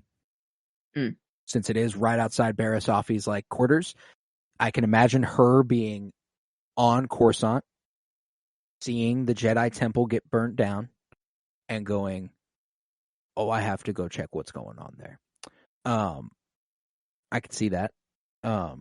I What can't was remember her- how her arc didn't- ends. Does she go to jail or does she? That's what I was escape? gonna say. I thought that she's in jail.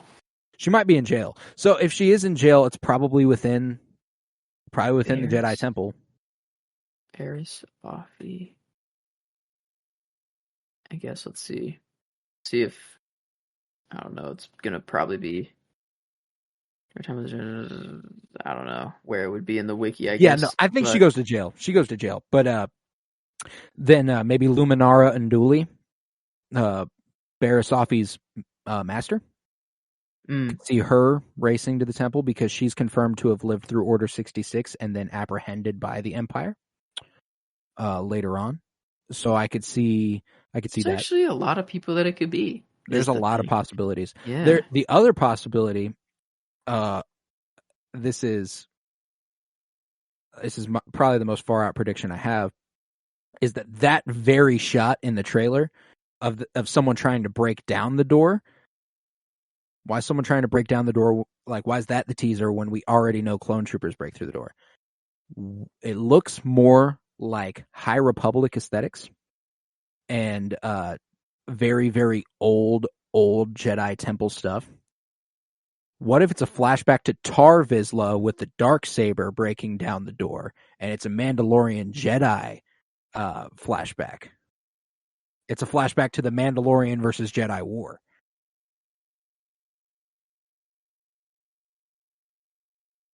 That could be pretty fucking cool. Why are we assuming it's Order 66? Yeah, we don't know.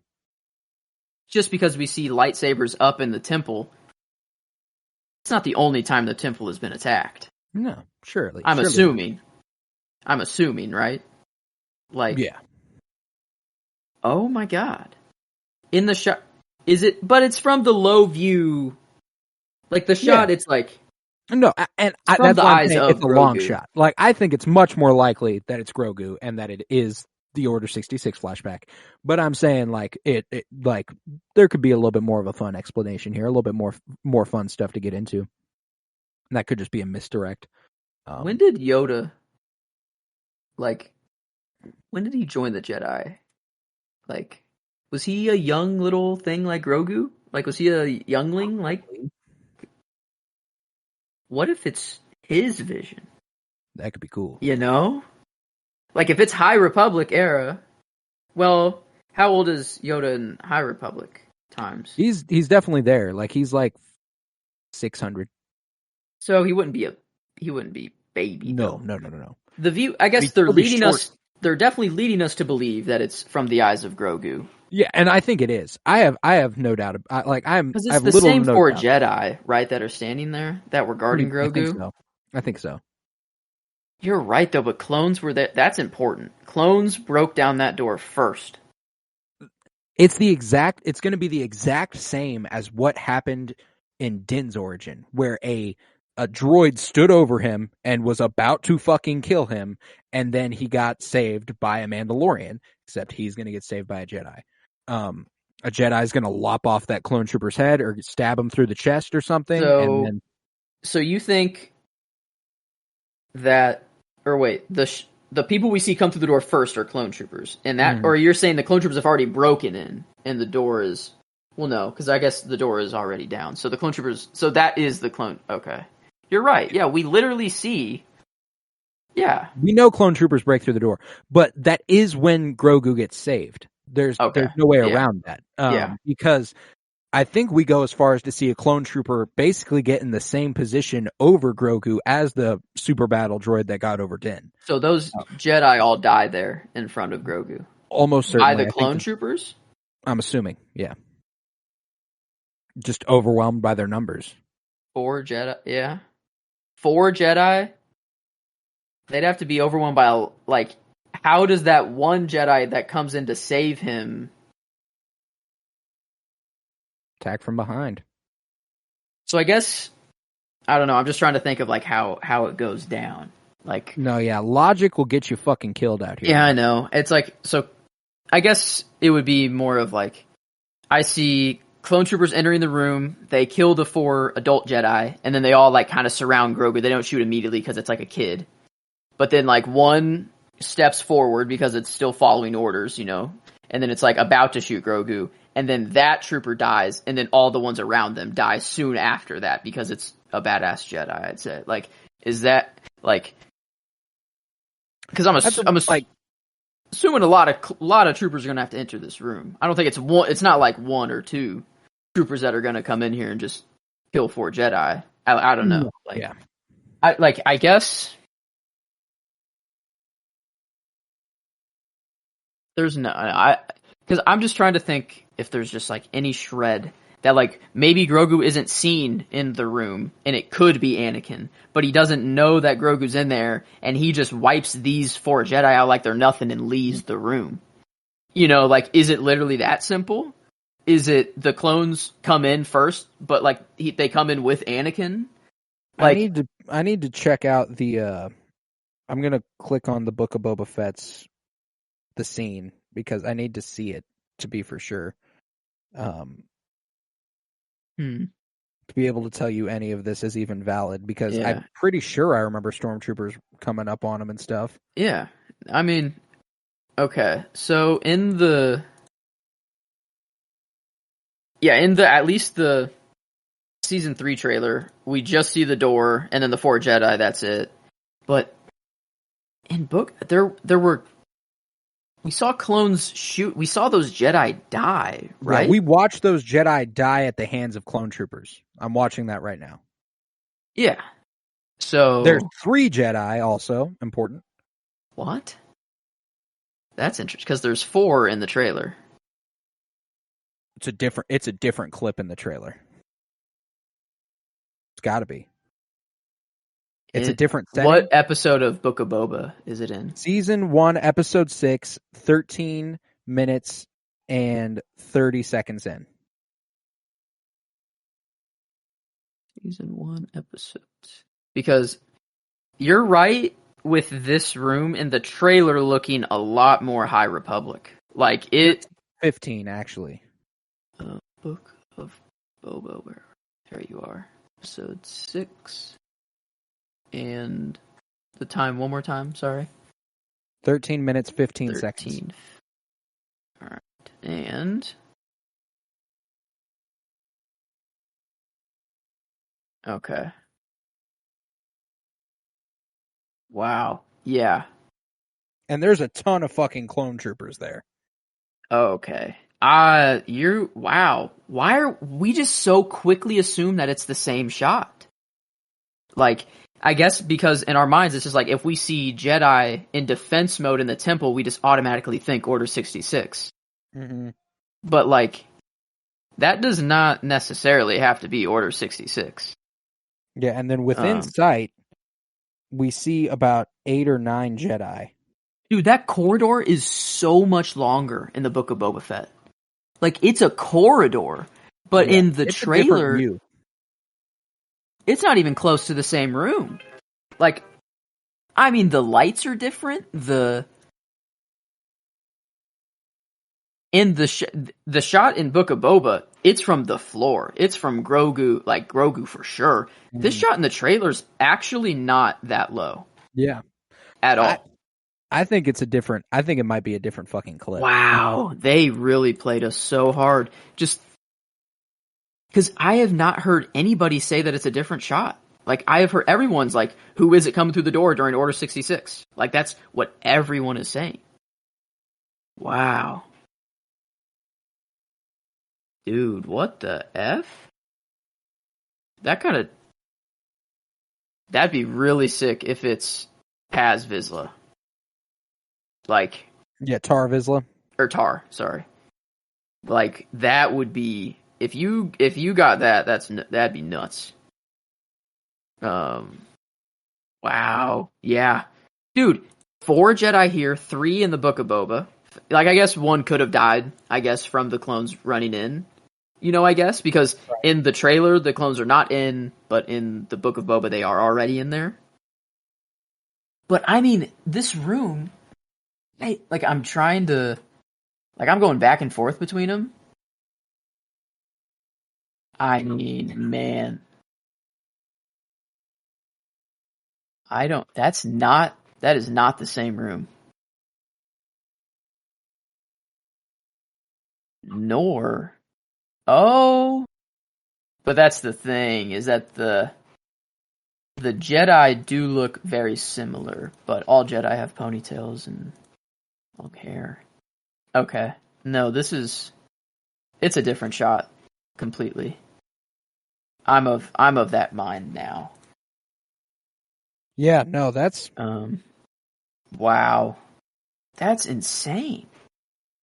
It's like, because at least we know for a fact that from the Book of Boba Fett, this is Order 66 for sure. Like, I guess the only thing that we don't know is if in The Mandalorian, if it's Order 66. And I mean, yeah, it is not, like, the room it's still the Jedi Temple, but man, it is not even close to the same decor. So, wow. Man. Tar Vizsla. So who could it, yeah, who else could it be? Yeah, there's no way of knowing that if it's from a completely different era. The only one that would make sense is Tar Vizsla. If it's like a history of the Darksaber montage. Yeah, like it has to be him. If it's not Order 66 and it's in the Mandalorian. Oh, dude, I think you got it. Money. Like, whoa. Yeah, if it's not Order 66, it's the Mandalorian versus Jedi War or Tar Vizsla, because I don't remember when Tar Vizsla comes in the timeline as compared to the Mandalorian Jedi War. Ooh, okay, wow. I thought my number one favorite was Quinlan Voss, but my number one favorite actually coming through that door is, yeah. Wow. Well, do we want to leave it there? I think that was the only thing I was really wanting to predict, was who was coming through that door. I think we did it. I think we did. Yeah, I think we're ready for just to watch the season to find out. Is what we I'm ready. I'm so ready. Join us next Wednesday to discuss The Mandalorian Season 3 premiere. I cannot wait. Mm-hmm. It'll be so much fun. I'm so excited. If you would, head to patreon.com/PennyBloomPod, where you'll find over 50 hours of exclusive content. For $3 a month, you can support this podcast financially, which is huge because it costs me money, and I don't make any off of it unless it's over there. And there's tons of content over there. We're about to do a Quantumania review sometime very soon, if not already up. It'll be there within the next week, I promise. Head to Twitter, follow at PennyBloomPod, follow on Instagram at PennyBloomPodcast. Remember to leave a 5-star rate and review wherever you are listening. I am Colton Robertson. I was joined by Joseph George. Thank you very much, homie. Oh, thank you for having me. It's always a pleasure to be here. Oh, and it's always a pleasure to have you. And remember, peace, love, and bloom. And this is the way.